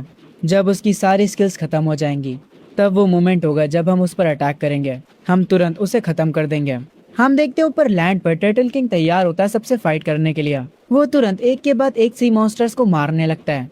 उसके ऊपर काफी सारे बीस्ट एक साथ अटैक करते हैं, पर वो फिर भी उन पर भारी पड़ रहा होता है। ये फाइट हेडक्वार्टर में सारे लोग स्क्रीन पर देख रहे होते हैं। आर्मी चीफ कह रहा होता है, क्या turtle king millions of beast को हैंडल कर पाएगा? प्राइम मिनिस्टर कहते हैं, हमें उस पर भरोसा करना होगा और इस मौके का फायदा उठाना होगा। टॉप काउंसिल ने डिसाइड कर लिया है, इस बार टर्टल किंग जिन भी मॉन्स्टर्स को मारेगा उनकी बॉडी कल्टीवेटर्स ले जाएंगे। हम कुछ समय बाद का सीन देखते हैं। हमारे टर्टल किंग ने एक लंबी लड़ाई के बाद सारे मॉन्स्टर्स को हरा दिया होता है। ये चीज देखकर ऑक्टोपस पानी के अंदर से काफी गुस्सा होता है। वो गुस्से में कहता है, बस इंतजार करो, हम तुम्हें जल्द ही सबक सिखाएंगे। क्योंकि अब पानी से और सी बीस्ट बाहर नहीं आ रहे होते हैं, इसीलिए मैं प्राइम मिनिस्टर से कहता हूँ कि यहाँ से सारी बॉडीज उठवा लें।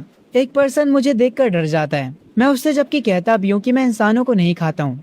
तभी हम देखते हैं कि यहाँ पर शैंगवान फैमिली का ग्रैंडसन आता है। वो मुझसे आकर पूछता है, किंग टर्टल, क्या इंसान या सच में खतरे में है?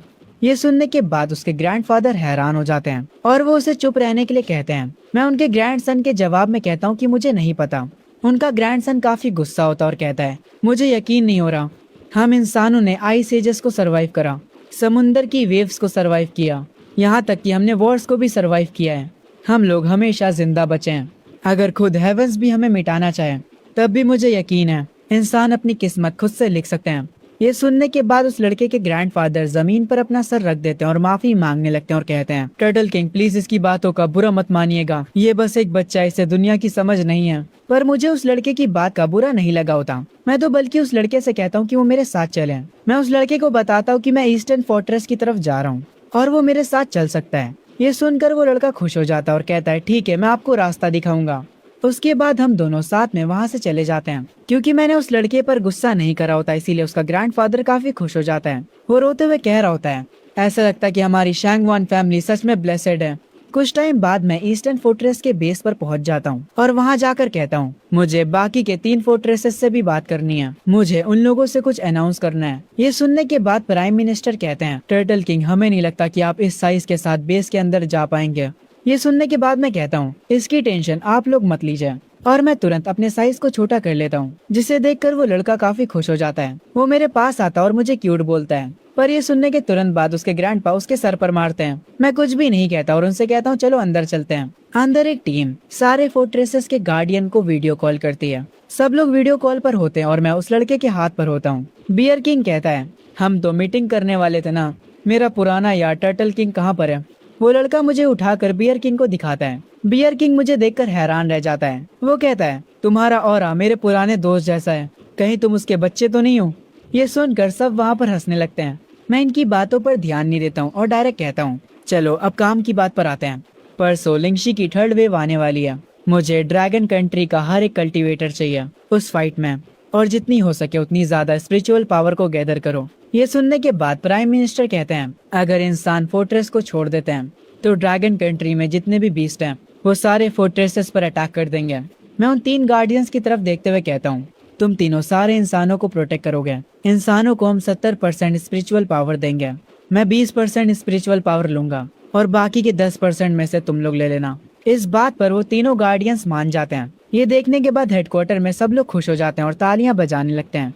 प्राइम मिनिस्टर एक पर्सन से कहता है, ओरिजिनली इंसान स्पिरिचुअल पावर को अपने बेस के अंदर ही कलेक्ट कर सकता है, पर अगर लोग बेसेस को छोड़ पाए तो वो बहुत ज्यादा स्पिरिचुअल पावर गैदर कर सकते हैं। ये सुनने के बाद वो पर्सन कहता है, आपने बिल्कुल सही कहा और यही हमारा मौका होगा उन मॉन्स्टर से हमारा घर वापस लेने का। ये सुनने के बाद प्राइम मिनिस्टर कहते हैं, मैं अभी सबको ऑर्डर देता हूँ ताकि सारे कल्टीवेटर्स रेडी हो जाएं।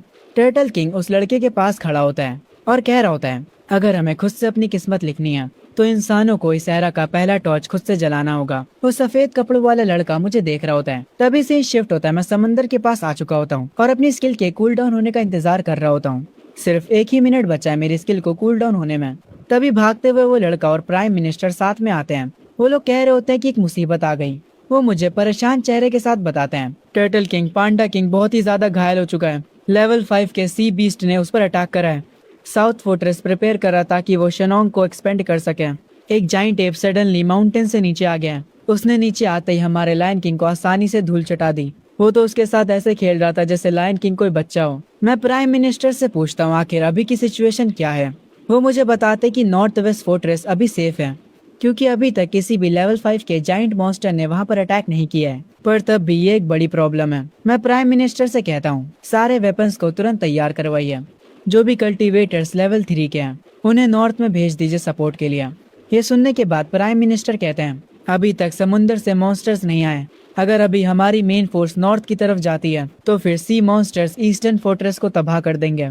मैं यहाँ के लोगों को खतरे में नहीं डाल सकता। मैं अपने सिस्टम को ओपन करता हूँ और कुछ चेक करता हूँ और उसके बाद कहता हूँ चलो मैं पहले इन समुद्री मॉन्स्टर्स का खेल खत्म कर देता हूँ। ये कहकर मैं समुद्र की तरफ जाने लगता हूँ। मैं उन 2 बॉस मॉन्स्टर्स के पास पहुंच जाता हूँ जो कि इन सी मॉन्स्टर्स को कंट्रोल कर रहे थे। वो ऑक्टोपस दोबारा से मुझे कहता है ओए गोलू मोलू तुम्हारी इतनी औकात हो गई कि तुम समुद्र में आकर हमसे लड़ोगे। वो ब्लैक टर्टल कहता है हमारे एम्परर ने तुम्हें एक आखिरी मौका दिया है, या तो अभी हमारे सामने सरेंडर कर दो या फिर इस समुद्र के अंदर हमेशा के लिए दफन हो जाओ। मैं इन लोगों की बातों पर घंटा भी ध्यान नहीं देता और डायरेक्ट इनकी तरफ बढ़ने लगता हूँ। ऑक्टोपस मुझ पर अपनी चैन से अटैक करता है और मुझे उन चैन में जकड़ लेता है। ब्लैक टर्टल अपना ग्रेविटी अटैक का यूज करता है। मैं पानी के और गहराई में जाने लगता हूँ। मैं सोचने लगता हूँ कि मैं ऐसा क्या करूँ जिससे इन दोनों को हरा सकूं। मुझे कुछ ही सेकंड्स में इन दोनों के पास जाना होगा, तभी मैं इन्हें हरा सकता हूँ। मैं ऑलरेडी काफी ज्यादा जख्मी हो चुका होता हूँ। मेरे पूरे शरीर से खून आ रहा होता है, पर फिर भी मैं हिम्मत नहीं हारता। मेरी आंखें लाल हो जाती हैं। मैं बरसक मोड को ऑन करता हूँ और उसके भी एक नेक्स्ट लेवल पर चला जाता हूँ। मेरी स्पीड काफी गुना तेज हो जाती है। मैं बहुत तेजी से उन दोनों की ओर बढ़ता हूँ। ये देखकर वो ऑक्टोपस हैरान हो जाता है। मैं तुरंत जाकर उसे बाइट करता हूँ और उसे वहीं पर खत्म कर देता हूँ। इसे मारने पर मुझे 8600 पॉइंट्स मिलते हैं। वो ब्लैक टर्टल की ये देखकर फट जाती है। मैं तुरंत उसकी ओर जाने लगता हूँ, पर उसका डिफेंस काफी ज्यादा मजबूत होता है। मैं इजीली उसके डिफेंस को नहीं तोड़ पाता, पर फिर भी मैं अपनी फुल पावर का इस्तेमाल करके उसे समंदर की जमीन पर पटक देता हूँ। बहुत सारे सी मॉन्स्टर्स मेरे आसपास आ जाते हैं। ये देखकर मैं थोड़ा सा पीछे हटने का फैसला करता हूँ और ऊपर जाने लगता हूँ, पर तभी अचानक से वो ब्लैक टर्टल वापस उठा है और मेरे पास आकर मेरे हाथ पर काट लेता है। मैं अपने डिफेंस को तो ऑन कर लेता हूँ, पर फिर भी मेरी बॉडी से खून निकलने लगता है। मैं अपने एक हाथ में एनर्जी को गैदर करता हूँ और उसी हाथ से उस ब्लैक टर्टल को एक पंच मारता हूँ और उसे वहीं पर खत्म कर देता हूँ। इस टर्टल को मारने के मुझे 9600 पॉइंट्स मिलते हैं। उसको मारने के बाद बहुत सारे सी मॉन्स्टर्स मेरे पीछे पड़ जाते हैं। हेडक्वार्टर्स में बैठे सारे लोग ये फाइट को देख रहे होते हैं। मैं उन दोनों मॉन्स्टर्स की बॉडी को जमीन पर ले आया होता हूँ। हॉन्गर मुझे वापस से स्क्रीन पर देखकर काफी खुश हो जाता है और कहता है ये तो किंग टर्टल है, मुझे पता था कि वो जीत जाएगा। पर तभी पानी में से बहुत सारे सी मॉन्स्टर्स निकलने लगते हैं। हॉन्गर ये देखकर बर्दाश्त नहीं कर पाता कि मैं उन सब से अकेले लड़ने वाला हूँ। वो तुरंत मेरे पास आने के लिए निकल पड़ता है, पर उसके ग्रैंडपा उसे रोक लेते हैं और कहते हैं आखिर तुम्हें क्या लगता है कि तुम क्या कर रहे हो। हॉन्गर उनसे कहता है कि उसे किंग टर्टल की मदद करनी है। ये सुनने के बाद उसके ग्रैंडपा कहते हैं आखिर तुम वहाँ पर जाकर उसकी मदद कैसे करने वाले हो, तुम कर भी क्या सकते हो। हॉन्गर ये सुनकर रोने लगता है और कहता है आप क्या चाहते हैं मैं यहाँ पर खड़ा होकर उनकी फाइट देखूं। ये सुनने के बाद प्राइम मिनिस्टर और उसके ग्रैंडपा दोनों ही उदास हो जाते हैं। प्राइम मिनिस्टर कहते हैं ये एक ऐसी बैटल है जिसे हम ज्वाइन नहीं कर सकते, हम बस यहाँ पर रहकर किंग टर्टल पर भरोसा कर सकते हैं। दूसरी तरफ मैं उन सी मॉन्स्टर्स को मार रहा होता हूँ। उनकी तादाद बहुत ज्यादा होती है। सारे लोग मेरे जीतने के लिए प्रे कर रहे होते हैं। आखिरकार एक लंबी लड़ाई के बाद मैं उन सारे सी मॉन्स्टर्स को खत्म कर देता हूँ। सूरज की रोशनी मुझ पर पड़ती है। मेरी जीत देखने के बाद हेडक्वार्टर में हॉन्गर काफी ज्यादा खुश हो जाता है और वो लोग जो मेरे लिए प्रे कर रहे थे वो सब भी। पर तभी प्राइम मिनिस्टर किसी चीज को देखकर कहते हैं ये अच्छा नहीं हुआ। उन्होंने स्क्रीन पर मेरे मुंह से खून निकलता हुआ देख लिया होता है। मैं जमीन पर गिर जाता हूँ। मैंने एक बहुत ही लंबी बैटल करी है और उन दोनों मेन बॉसेस से भी फाइट करी। उस ब्लैक टर्टल ने मेरे हाथ पर काट भी लिया था और मेरी खुद की स्किल टॉन्ट का भी मुझ पर असर था। ये कहना गलत नहीं होगा कि अगर मैं और ज्यादा लड़ता तो मेरी खुद की स्किल ही मेरी जान ले लेती। ये स्पेशल पावर खतरनाक तो है, पर ये मेरी भी जान ले सकती है। मेरे पास जितने भी पॉइंट्स होते हैं मैं उन सबको डिफेंस में डाल देता हूँ। उसके थोड़ी देर बाद मैं ठीक होने लगता हूँ। मैं उस बॉस ऑक्टोपस को खाने लगता हूँ। प्राइम मिनिस्टर यहाँ पर कल्टीवेटर्स के साथ आ जाते हैं ताकि वो इन सी मॉन्स्टर्स की बॉडी को ले जा सके। हॉन्गर तुरंत मेरे पास आता है और मुझसे पूछता है क्या मैं ठीक हूँ। मैं उससे कहता हूँ कि कोई भी टेंशन लेने वाली बात नहीं है। उसके बाद मैं प्राइम मिनिस्टर के पास जाता हूँ और उनसे कहता हूँ ऐसा लगता है कि समुद्र के सारे मॉन्स्टर्स खत्म हो चुके हैं। प्राइम मिनिस्टर मुझे थैंक यू बोलते हैं और कहते हैं तुमने जो हमें इस बार 20 बीस्ट मीट दिया है उसका टोटल 5 लाख स्पिरिचुअल एनर्जी हुआ। टर्टल किंग, क्या तुम अब हमारी पूरी कंट्री को अपना गुलाम बनाने की सोच रहे हो, जैसा यामाता ने करा है साकुरा कंट्री के साथ? मैं ये सुनने के बाद कहता हूँ, नहीं, मेरा ऐसा कोई भी इरादा नहीं है। प्राइम मिनिस्टर मुझसे कहते हैं, तो तुम हमारी मदद क्यों कर रहे हो? मैं उनसे कहता हूँ, मैं ये सब बस अपने लिए कर रहा हूँ। मैं अपने मन में सोचता हूँ, आखिर मेरी पिछली जिंदगी में मैं भी तो एक इंसान था। मैं प्राइम मिनिस्टर से कहता हूँ, आप फिक्र मत करिए, मैं इंसानों को खाने वाला नहीं हूँ। प्राइम मिनिस्टर मेरी इन बातों पर भरोसा कर लेते हैं। मुझे सिस्टम का नोटिफिकेशन आता है जिसमें सिस्टम बताता है, आपने ईस्टर्न फोर्ट्रेस को बचा लिया है, आपका ये मिशन कंप्लीट हो चुका है। फेथ को 1 लाख से इंक्रीज करा जा रहा है। सिस्टम को बंद करते ही मैं तुरंत फैसला करता हूँ, मैं इस ड्रैगन कंट्री से सारे बीस्ट को भगाने वाला हूँ। मैं जाकर उन्हें एक एक करके मार दूंगा। पहले मैं जाऊंगा नॉर्थर्न फोर्ट्रेस पर। हॉन्गर ये सुनकर कहता है, किंग टर्टल प्लीज मुझे अपने साथ ले चलिए, मैं आपको वहाँ जाने का रास्ता दिखाऊंगा। मैं उसकी बात मान लेता हूँ और उसे अपने साथ लेकर यहाँ से निकल जाता हूँ। सीन शिफ्ट होता है नॉर्थर्न फोर्ट्रेस पर, जहाँ का एक कमांडर कहता है कि पांडा किंग की इंजरी कैसी है। एक सोल्जर ये सुनकर काफी गुस्से में होता है और वो कहता है, उनके इंटरनल ऑर्गन्स डैमेज हो चुके हैं, उनको पहले जैसा बनने के लिए कम से कम 1 महीने का आराम चाहिए। वो लाल क्रोकोडाइल अचानक से समंदर से निकल आया और पांडा किंग पर अटैक कर दिया। वो मॉन्स्टर जरूर से लेवल 5 का होगा। तभी एक सोल्जर आकर बताता है, कमांडर हमारी एमओ खत्म होती जा रही है, हमारा डिफेंस ज्यादा दिनों तक नहीं चलने वाला, हमारे कल्टीवेटर्स एक एक करके फाइट कर रहे हैं, वो भी अब अपनी लिमिट पर पहुंच चुके हैं। ये सुनने के बाद कमांडर कहता है, क्या ईस्टर्न फोर्ट्रेस से किंग टर्टल सच में हमारे वहाँ आ रहा है? वो सोल्जर तुरंत कहता है, हाँ सर, वो हमारे वहाँ आ रहा है, वो 10 घंटों में हमारे फोर्ट्रेस में पहुंच जाएगा। ये सुनकर वो जख्मी वाला सोल्जर खुश हो जाता और कहता है, ये तो बहुत अच्छी बात है, अगर किंग टर्टल हमारे साथ होगा तो हम उस क्रोकोडाइल को सबक सिखा देंगे। तभी यहाँ पर इमरजेंसी अनाउंसमेंट होती है। रेड क्रोकोडाइल वापस से समंदर से बाहर आ चुका है। वो हमारे डिफेंस को तोड़ रहा है, वो हमारे फोर्ट्रेस की तरफ बहुत तेजी से बढ़ रहा है। कमांडर तुरंत अलर्ट हो जाने की अनाउंसमेंट करते हैं। वो सबको एक आखिरी अटैक के लिए तैयार करते हैं। वो कल्टीवेटर से कहते हैं कि जितना समय तक हो सके उतने समय तक क्रोकोडाइल को रोके रखें ताकि किंग टर्टल यहाँ पर आ सके। वो जख्मी वाला सोल्जर कहता है, शायद से हम किंग टर्टल के आने तक उसे ना रोक पाए। तभी किंग टर्टल जो कि हेलीकॉप्टर में बैठकर आ रहा होता है, उसे भी नॉर्थर्न फोर्ट्रेस की सिचुएशन की खबर मिलती है। नॉर्थ फोर्ट्रेस वाले लोग किंग टर्टल को बताते हैं कि वो बस 3 घंटे और टिक पाएंगे। मैं हॉन्गर से पूछता हूँ कि वहाँ पर पहुँचने में कितना टाइम लगेगा। हॉन्गर कहता है कम से कम 8 और घंटे। ये सुनकर मैं अपने साइज को थोड़ा बड़ा कर लेता हूँ और कहता हूँ, ये तो बहुत टाइम लगा देगा। और ये कहकर मैं तुरंत उस हेलीकॉप्टर से कूद जाता हूँ। मैं जमीन पर लैंड करता हूँ। हॉन्गर भी मेरे पीछे कूद जाता है और वो डायरेक्ट मेरे शेल पर आकर बैठ जाता है। मैं हॉन्गर से कहता हूँ कि मुझे रास्ता बताए और हॉन्गर वैसे ही करता है जो डायरेक्शन हॉन्गर ने मुझे बताई होती है। मैं उस तरफ फुल स्पीड में जाने लगता हूँ। तभी से शिफ्ट होता है नॉर्थर्न फोर्ट्रेस की तरफ। ह्यूमंस और मॉन्स्टर्स आपस में फाइट कर रहे होते हैं। गन्स की फायरिंग और रेड क्रोकोडाइल कहर मचा रहा होता है। वो लोग उस पर मिसाइलों से अटैक करते हैं, पर उस क्रोकोडाइल को घंटा भी फर्क नहीं पड़ता। वो उनसे कहता है, इंसानों तुम लोग जो कुछ भी कर लो, सब कुछ मेरे आगे बेकार है। वो बैटल फील्ड पर हर किसी को मारे जा रहा होता है। ये देखकर वो कमांडर जो कि सबको ऑर्डर्स दे रहा होता है वो हैरान होता है। क्रोकोडाइल चिल्लाते हुए कहता है, इंसानों तुम लोगों ने मुझे गुस्सा दिलाया है। वो अपनी टेल से वहाँ की दीवार को तोड़ देता है। सारे मॉन्स्टर्स अंदर घुसने लगते हैं। पांडा किंग उसके सामने आकर खड़ा हो जाता और कहता है, यहाँ से चले जाओ। ये सुनने के बाद क्रोकोडाइल कहता है, तुम्हारे जैसा घायल कूड़ा मुझे नहीं रोक सकता। और वो अपने एक अटैक से पांडा किंग को दूर फेंक देता है। वो मगरमच्छ होते हुए भी शेर की तरह दहाड़ता है। हेडक्वार्टर्स में सारे लोग परेशान हो जाते हैं। कमांडर की आंखों से तो आंसू तक आ जाते हैं। उन्हें लगने लगता है कि ये उनका अंत है। तभी एक सोल्जर नोटिस करता और वो खुश हो जाता और कहता है, किंग टर्टल, हमें किंग टर्टल दिखाई दे रहे हैं। किंग टर्टल जो कि काफी स्पीड में इधर की तरफ भागते हुए आ रहा होता है। उसको देखने के बाद लोगों में एक नई होप आ जाती है। मैं वहाँ पर पहुंच चुका होता हूँ जहाँ पर सारे लोग आपस में फाइट कर रहे होते हैं। वो इंसान जो कि फाइट नहीं कर सकते, वो खुद को सेफ रखने के लिए छुप कर बैठे होते हैं। मुझे काफी ज्यादा गुस्सा आता है और मैं उस क्रोकोडाइल के पास जाकर कहता हूँ, तूने अब हद पार कर दिया, तुमने यहाँ के लोगों को परेशान करके रख दिया है। इस शहर के सारे लोग मेरे पीछे आओ, हम इन्हें खत्म कर देंगे। ये सुनने के बाद क्रोकोडाइल मुझसे कहता है, अरे मेरे गोलू मोलू टर्टल, मैं भी देखना चाहता हूँ कि तेरा स्वाद कैसा होगा। ये सुनते ही मैं कहता हूँ, वो तो बाद में पता चलेगा कि कौन किसको खाता है। मैं तेरे को अब सबक सिखाऊंगा। मैं अपनी टॉन्ट स्किल को एक्टिवेट करता हूँ, जिसे देखकर क्रोकोडाइल को गुस्सा आता है और वो तुरंत मुझ पर चार्ज करता है। मैं भी उसके पास जाता हूँ और उसे कुछ पंचेस मारता हूँ, पर मेरे पंचेस उस क्रोकोडाइल पर असर नहीं करते। मैं समझ जाता हूँ कि इसकी स्किन कुछ ज्यादा ही मजबूत है। क्रोकोडाइल थोड़ी देर के लिए शांत होता है और मुझसे कहता है, टर्टल किंग, तुम भी हमारी तरह एक मॉन्स्टर हो, पर फिर भी तुम इंसानों के लिए काम कर रहे हो। ये चीज देखकर डीप सी का एम्परर काफी गुस्सा है। तुम्हें आगे चलकर इसका पछतावा होगा। मैं इस बंदे की बातों पर ध्यान नहीं देता हूँ और अपने मन में सोचता हूँ, अगर मैं इसे ऊपर से नुकसान नहीं पहुंचा पा रहा हूँ तो मैं इसे अंदर से नुकसान पहुंचाने की कोशिश करूंगा। जब वो मेरे ऊपर अटैक करने आ रहा होता है तब मैं अपनी टेल को उसके मुंह में डाल देता हूँ, और क्योंकि मेरे टेल में कांटे लगे थे इसीलिए उसकी पूरी जीभ कट जाती है। उसके बाद मैं हवा में घूमता हूँ और घूमते घूमते तेजी से उस पर अटैक करता हूँ और कुछ ही अटैक्स के साथ मैं उसे मार देता हूँ। और इस मॉन्स्टर को मारने पर मुझे 12,000 पॉइंट्स मिलते हैं। मतलब ये काफी स्ट्रॉन्ग मॉन्स्टर था। हेडक्वार्टर में एक सोल्जर रिपोर्ट दे रहा होता है और कह रहा होता है, पांडा किंग काफी बुरी तरह से जख्मी है, कल्टीवेटर्स को तुरंत इमरजेंसी ट्रीटमेंट के लिए ले जाया जा रहा है। तभी हॉन्गर मुझे लेकर कमांडर के पास आ जाता है। वहाँ का कमांडर मुझे ग्रीट करता है। मैं उस कमांडर से कहता हूँ कि तुमने बहुत अच्छा काम करा, अब मेरी मदद करो ताकि मैं ईस्टर्न फोर्ट्रेस के चीफ को कांटेक्ट कर सकूं और उनसे कहो कि नॉर्थ फोर्ट्रेस के ब्लैक बियर किंग को यहाँ भेजे, मेरे पास कुछ प्लान्स हैं। वो कमांडर कहता है फिर हम इंसानों को क्या करना होगा। मैं कमांडर से कहता हूँ कि इन सारी चीजों को ब्रॉडकास्ट करो और मेरी ये बात मानकर वो लोग हजारों की तादाद में कैमरा ड्रोन्स को आसमान में छोड़ देते हैं ताकि इंसान हर एक चीज पर नजर रख सके। उन ड्रोन्स में असल में एक स्पीकर भी लगा होता है और उस स्पीकर में मेरी रिकॉर्डिंग होती है जिसमें मैं कह रहा होता हूँ होशिया में जितने भी बीस्ट हैं वो इस लड़ाई में इंसानों का साथ देंगे। ये मेरा यानी किंग टर्टल का ऑर्डर है, हर एक बीस्ट को मेरी बात माननी होगी। वो लोग सिटी में आकर इंसानों के साथ मिलकर लड़ सकें। बीस्ट और इंसान एक दूसरे पर कोई भी अटैक्स नहीं करेंगे। ये बात उस जाइंट एप तक भी पहुंचती है और वो कहता है ये तो काफी इंटरेस्टिंग लग रहा है। इस बात को हर एक पावरफुल मॉन्स्टर समझता है। मैं महसूस कर सकता हूँ कि ये जो स्पिरिचुअल एनर्जी है वो हर बार बढ़ती जा रही है। पहले स्पिरिचुअल एनर्जी चावल के दाने जितनी थी,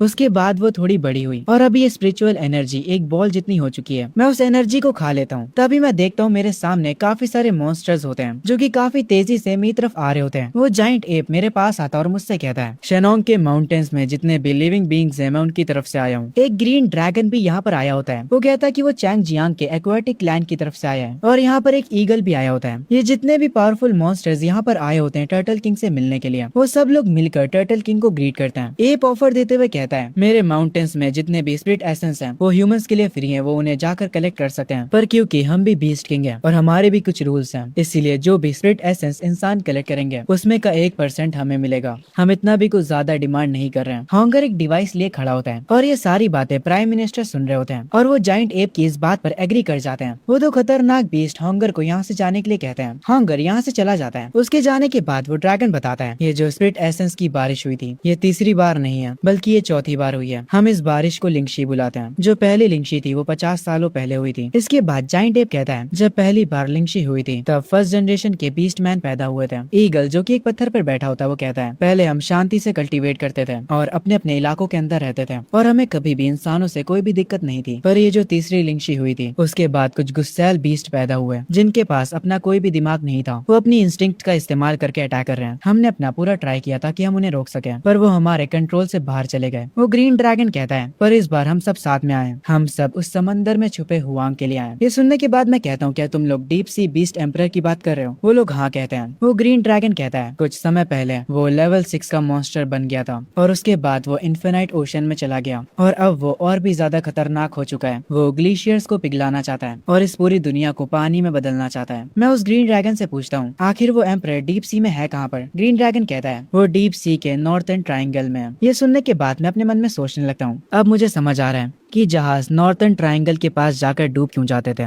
मुझे लगता है कि ये सब उसी का किया कराया है। ईगल कहता है तो अब हम सबको मिलकर डीप सी बीस्ट एम्परर से फाइट करना होगा। टर्टल किंग तुम भी हमारे साथ आ जाओ। मैं एक पत्थर पर खड़ा हो जाता हूँ और जितने भी बीस्ट मेरे आसपास थे उन सबसे कहता हूँ यहाँ पर जितने भी लोग हैं अगर तुम सब मेरे अंडर सर्व करते हो। पर ये सुनते ही वहाँ के जितने भी बीस्ट होते हैं वो गुस्सा हो जाते हैं और कहते हैं क्या तुम खुद को हमारा राजा समझ रहे हो? तुम्हें लगता है कि तुम हमें ऑर्डर दे सकते हो? इनके इस बिहेवियर को देखकर मैं अपनी एक एबिलिटी का यूज करता हूँ और इन बीस्ट को इनकी औकात दिखा देता हूँ। वो लोग तुरंत मेरी बात मान जाते हैं। जाइंट एप कहता है हमें क्या करना चाहिए। मैं उनसे कहता हूँ कि बस अपने इलाके में चले जाओ और अपनी आर्मी को कंट्रोल करो और उनसे मना करो कि वो लोग इंसानों पर अटैक ना करें और अगर इस बीच में कुछ भी उल्टा होता है तो मैं तुम सबको कांटेक्ट करूंगा। मेरी बात मानकर वो सारे बीस्ट यहाँ से चले जाते हैं और कुछ टाइम पहले जैसे हमारी डील हुई थी मॉन्स्टर्स के साथ, सारे इंसान स्पिरिचुअल स्टोन को कलेक्ट कर रहे होते हैं और कोई भी बीस्ट उन पर अटैक नहीं कर रहा होता है। कभी भी किसी ने ये नहीं सोचा था कि इंसान और मॉन्स्टर्स एक साथ रह सकते हैं। इस बात के लिए सब लोग टर्टल किंग को शुक्रिया कहते हैं। वो लोग खुश होते हैं कि उनकी कंट्री के पास टर्टल किंग है। कुछ समय बाद कमांडर ट्रक भर के 5 लाख स्पिरिट स्टोन्स मेरे लिए लेकर आता है। हर एक क्रिस्टल से मुझे 10 फ्रीडम पॉइंट्स मिलते हैं तो मुझे टोटल 5 मिलियन पॉइंट्स मिलेंगे। ये सोचकर ही मेरी आंखों में एक अलग सी चमक आ जाती है। मैं कमांडर से कहता हूँ कि बाकी के बीस्ट किंग्स को भी उनके हिस्से के क्रिस्टल्स पहुंचा दिया जाए। कमांडर कहता है कि इस बात की आप फिक्र मत करिए। फिर मैं उन सारे क्रिस्टल्स को कंज्यूम करने लगता हूँ और कुछ ही देर में मैं उन सारे क्रिस्टल्स को कंज्यूम कर लेता हूँ। मुझे 5 मिलियन पॉइंट्स मिल जाते हैं जिसकी मदद से मैं अपने सारे स्टेट्स को मैक्स आउट कर लेता हूँ। पर मुझे अभी तक ये नहीं पता चला कि ये जो फेथ पावर मुझे मिली है ये एक्चुअली में है क्या। तभी हॉन्गर मेरे पास भागते हुए आता है और मुझसे कहता है टर्टल किंग एक मुसीबत है। साकुरा नेशन का जाइंट स्नेक हजारों की तादाद में इलाइट बीस्ट को लेकर हमारे ड्रैगन नेशन की तरफ आ रहा है। मैं तुरंत हॉन्गर से पूछता हूँ वो किस डायरेक्शन से आ रहा है और उसका पावर लेवल क्या है। हॉन्गर मुझे उनका रास्ता बताता है कि वो लोग किस रास्ते से आ रहे हैं। वो ईस्टर्न फोर्ट्रेस से होकर आएंगे। उसके बाद हॉन्गर कहता है अगर हम लोग पावर लेवल की बात करें तो वो मिड लेवल 6 पर होगा। मैं ये सुनने के बाद कहता हूँ ठीक है मैं समझ गया। उन सारे बीस्ट किंग्स को इकट्ठा करो जो कि पानी में लड़ सकते हैं और उन्हें तुरंत ईस्टर्न फोर्ट्रेस की तरफ भेजो। मेरी ये कमांड सुनकर ग्रीन ड्रैगन ईस्टर्न फोर्ट्रेस की तरफ बढ़ने लगता है और काफी सारी टर्टल्स की आर्मीज भी।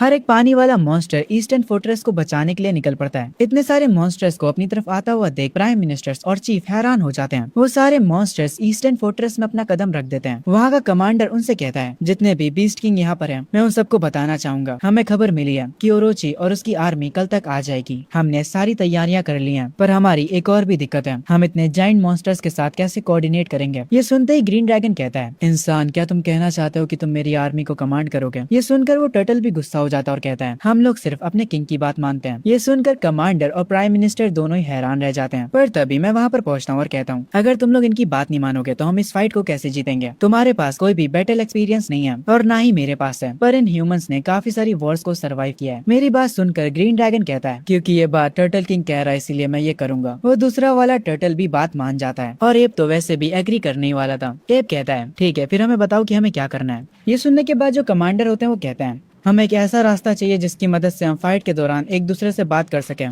ताकि हम मॉन्स्टर्स को ऑर्डर दे सकें।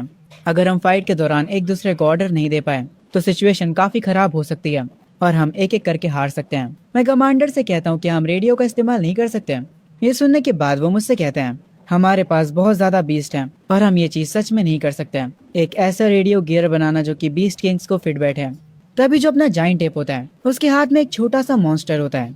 जाइंट टेप कहता है, तुम्हारी ये प्रॉब्लम मैं सॉल्व कर देता हूँ। मेरे हाथ में ये जो मॉन्स्टर है उसके टैलेंट की मदद से हम एक दूसरे से कनेक्ट कर सकते हैं।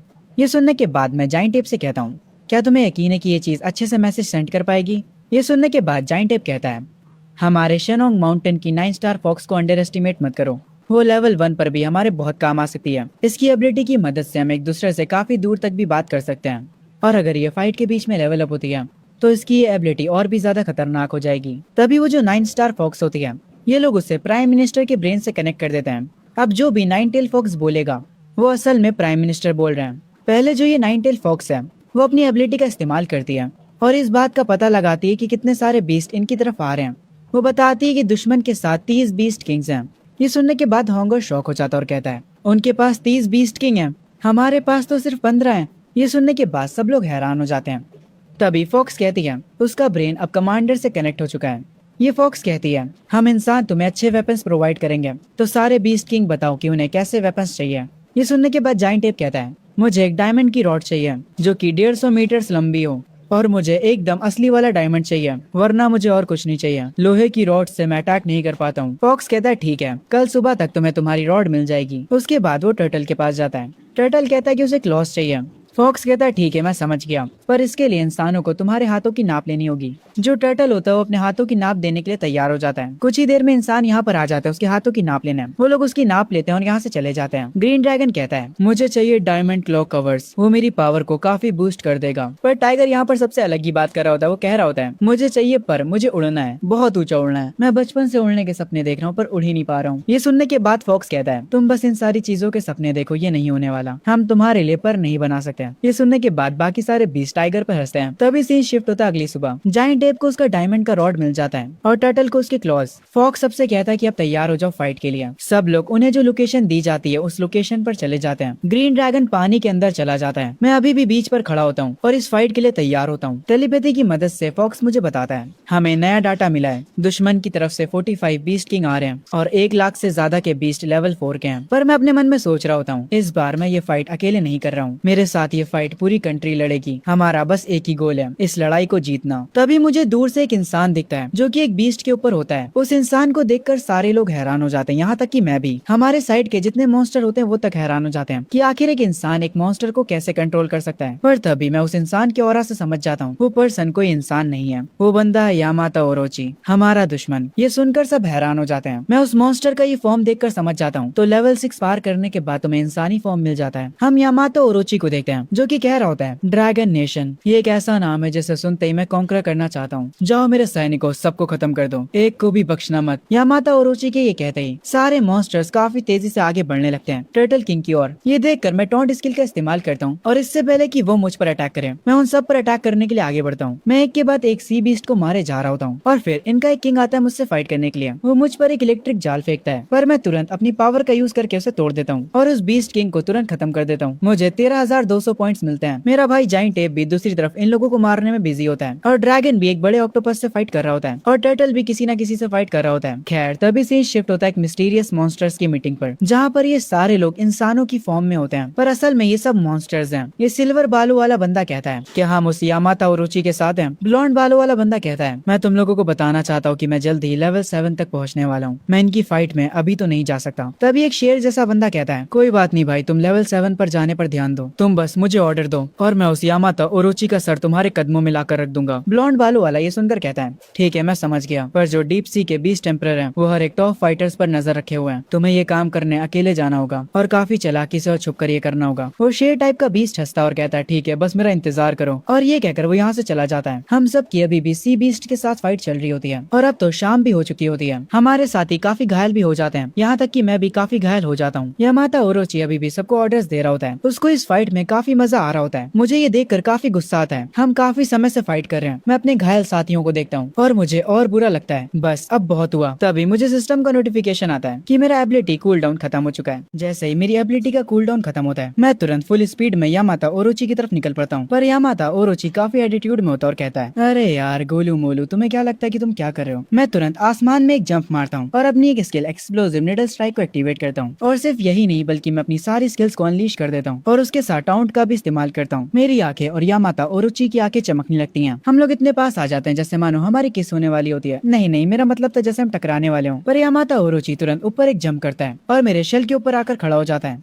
मेरे शेल के ऊपर जो सींगें होती हैं वो उसे तोड़ देता है और कहता है तुम्हारी औकात कैसे हुई मुझे चैलेंज करने की। वो अपने ह्यूमन फॉर्म को हटाकर अपने असली फॉर्म में आ जाता है। उस सांप के 10 से भी ज्यादा सर होते हैं। मेरी ये देखकर फट जाती है। मैं तुरंत अपने शेल के अंदर चला जाता हूँ। यामाता ओरोची मुझ पर एक साथ अटैक करता है, तो ये है पावर यामाता ओरोची की। मेरी फुल पावर के साथ भी मैं इसकी बराबरी नहीं कर सकता हूँ। यामाता ओरोची टर्टल किंग के ऊपर हमले करे जा रहा था। उसको इस फाइट में काफी मजा आ रहा होता है। वो देखना चाह रहा था कि टर्टल किंग उसके सामने कितनी देर तक टिक सकता है। वो उसे पकड़ लेता है और वो उसे पानी में ले जाकर मारने लगता है। वो उसका सर पकड़ता है और उसे पानी के अंदर तक ले जाता है। टर्टल किंग की हालत बहुत ज्यादा खराब हो जाती है। उसे लगने लगता है कि शायद से अब ये उसका अंत है, पर तभी धुंधली आंखों के साथ उसे अपने सामने एक ह्यूमन दिखता है और ये वही शेर वाला बंदा होता है जिसे हमने मीटिंग में देखा था। इसे देखकर टर्टल किंग तुरंत समझ जाता है कि ये पर्सन भी कोई इंसान नहीं है बल्कि ये भी लेवल 6 का कोई मॉन्स्टर है। टर्टल किंग वापस से उठकर यामाता ओरोची का ध्यान भटकाता है। वो उसे काट लेता है। यामाता ओरोची टर्टल किंग पे एक आखिरी अटैक करता है और उसे मरने के लिए वहीं पर छोड़ देता है। और यामाता ओरोची जैसे ही उस शेर वाले बंदे को देखता है वो यहाँ से तुरंत भागने लगता है। वो शेर वाला बंदा उसका पीछा करता है। हमारा टर्टल किंग गहराइयों में डूबता जा रहा होता है। क्या ये उसका अंत था? खैर फाइनली इतने समय के बाद लड़ाई खत्म होती है। पूरा समंदर लाल हो जाता है। हर तरफ हम बीस्ट की लाशों को देख सकते हैं। हमारे जो बीस्ट किंग्स हैं वो सब समंदर किनारे खड़े होते हैं। फॉक्स सबको बताता कि यामाता ओरोची भाग चुका है। हमने कर दिखाया। ग्रीन ड्रैगन कहता है टर्टल किंग सच में सारे बीस्ट का किंग है। मैं और मेरी आर्मी टर्टल किंग की विल को फॉलो करेंगे। वो गोल्डन टर्टल भी सेम चीज कहता है और अपना भाई जाइंट एप भी। हेडक्वार्टर्स में सिचुएशन को देखकर प्राइम मिनिस्टर कहते हैं मुझे यकीन नहीं हो रहा कि टर्टल किंग हमारे साथ नहीं रहा। तभी कमांडर वहाँ पर खड़े किसी को फोन लगाते हैं और उन्हें खबर मिलती है कि टर्टल किंग का ऑरा पूरी तरह से गायब हो चुका है। ये सुनकर प्राइम मिनिस्टर शॉक हो जाते हैं और हॉन्गर तो रोने ही लगता है। तभी हम कुछ दिन बाद का सीन देखते हैं। मौसम पहले जैसा बिल्कुल अच्छा हो जाता है। समुद्र किनारे हम एक इंसान को पड़ा देखते हैं। वो बेहोश होता है। एक क्रैब बीस्ट उसके पास आता और कहता है ये इंसान यहाँ पर कहाँ से आया? क्या ये मर चुका है? इसके पास से खुशबू काफी अच्छी आ रही है। पर तभी यहाँ पर एक शार्क बीस्ट पानी से निकल कर आता है। वो उस क्रैब से कहता है कि ये मेरा शिकार है, उसके पास से दूर हो जाए। इसको खाने के बाद मैं लेवल 4 का हो जाऊंगा और एम्परर के रूल के हिसाब से ये पूरा इलाका मेरा है। वो शार्क उस इंसान के पास जाने लगता है, पर जैसे ही वो उसे खाने चलता है वो इंसान उस शार्क को डिवोर कर लेता है। मतलब वो इंसान उस शार्क की एग्जिस्टेंस को ही खा जाता है। तभी उस इंसान की आंखें खुलती हैं। वो उठता है वापस से और हमें पता चलता है कि ये इंसान और कोई नहीं बल्कि हमारा टर्टल किंग है, जो मरा नहीं होता बल्कि वो लेवल 6 पर पहुंच चुका होता है। वो तुरंत सिस्टम को चेक करता है। उसके सारे पॉइंट्स जा चुके होते हैं। उसके एवोल्यूशन पॉइंट्स नेगेटिव में होते हैं। तब उसे याद आता है कि जब वो बेहोश हुआ था तब हुआ क्या था। उसके बेहोश होने से पहले सिस्टम उसे बताता है कि उसके फेथ पॉइंट्स पूरे हो चुके हैं और अब वो इवॉल्व कर सकता है। बेहोश होते होते उसने एवोल्यूशन को एक्सेप्ट कर लिया था। तो ये पूरा सीन हुआ था हमारे टर्टल किंग के साथ। टर्टल किंग वापस अपने पुराने रूप में आता है और वापस से तुरंत ह्यूमन फॉर्म लेकर कहता है फाइनली अब मैं कूल और हैंडसम बन चुका हूँ। मेरी जो एबिलिटीज हैं वो अब और भी ज्यादा खतरनाक हो चुकी हैं और मुझे एक नई स्किल मिली है डिवोर करने की। मैं तुरंत इस स्किल को टेस्ट करने के लिए एक पानी के अंदर से लेवल 3 के बीस्ट को डिवोर कर लेता हूँ। ये करने से मुझे एक अलग पॉइंट्स मिलते हैं, 500 एवोल्यूशन पॉइंट्स। मैं ये देखकर समझ जाता हूँ डिवोर करने की वजह से मुझे डायरेक्ट एवोल्यूशन पॉइंट्स मिल सकते हैं, पर मेरे पॉइंट्स अभी नेगेटिव में, इसीलिए मुझे पहले ये सही करना होगा इससे पहले कि मैं लेवल अप करूँ। तभी थोड़ी देर बाद मैं रेत में धसे हुए एक टर्टल को बाहर निकालता हूँ और उसे अपनी पावर से हवा में उठाता हूँ। मैं उससे कहता हूँ कि डरना मत, मुझे बस तुमसे कुछ सवाल पूछने हैं। वो भी मेरे सवालों का जवाब देने के लिए तैयार हो जाता है। मैं उससे समंदर के रूल्स के बारे में पूछता हूँ। मैं उस टर्टल को नीचे रखता हूँ और वो मुझे बताता है, माय लॉर्ड, ये समंदर एम्परर के रूल्स को फॉलो करता है। जो जितना ज्यादा ताकतवर होगा उसे उतनी ज्यादा टेरिटरी मिलती है। लेवल 3 के नीचे के बीस्ट को कोई भी टेरिटरी नहीं मिलती है, वो बस इधर उधर घूमते रहते हैं। लेवल 4 पर आप एक 1000 माइल्स वाले किंग को चैलेंज कर सकते हैं। अगर आप जीत जाते हैं तो आप वहाँ के नए किंग बन जाएंगे। लेवल 5 पर बीस्ट किंग 100,000 माइल्स के रूलर को चैलेंज कर सकता है। उसके आगे के लेवल्स की जानकारी मेरे पास नहीं है।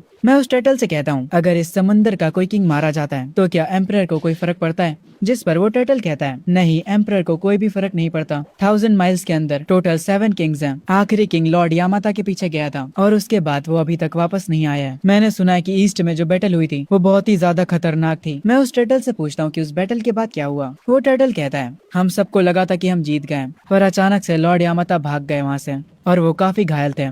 मुझे इसके आगे और कुछ नहीं पता, बाकी की चीजें सिर्फ बीस्ट किंग्स जानते हैं। ये सुनते ही मैं तुरंत समंदर की तरफ आगे बढ़ता हूँ और कहता हूँ, मुझे बाकी की जानकारी पता करने के लिए और भी ज्यादा हाई लेवल के बीस्ट को ढूंढना होगा। पहले मैं जाकर 100,000 माइल्स के इस रूलर से मिलूंगा।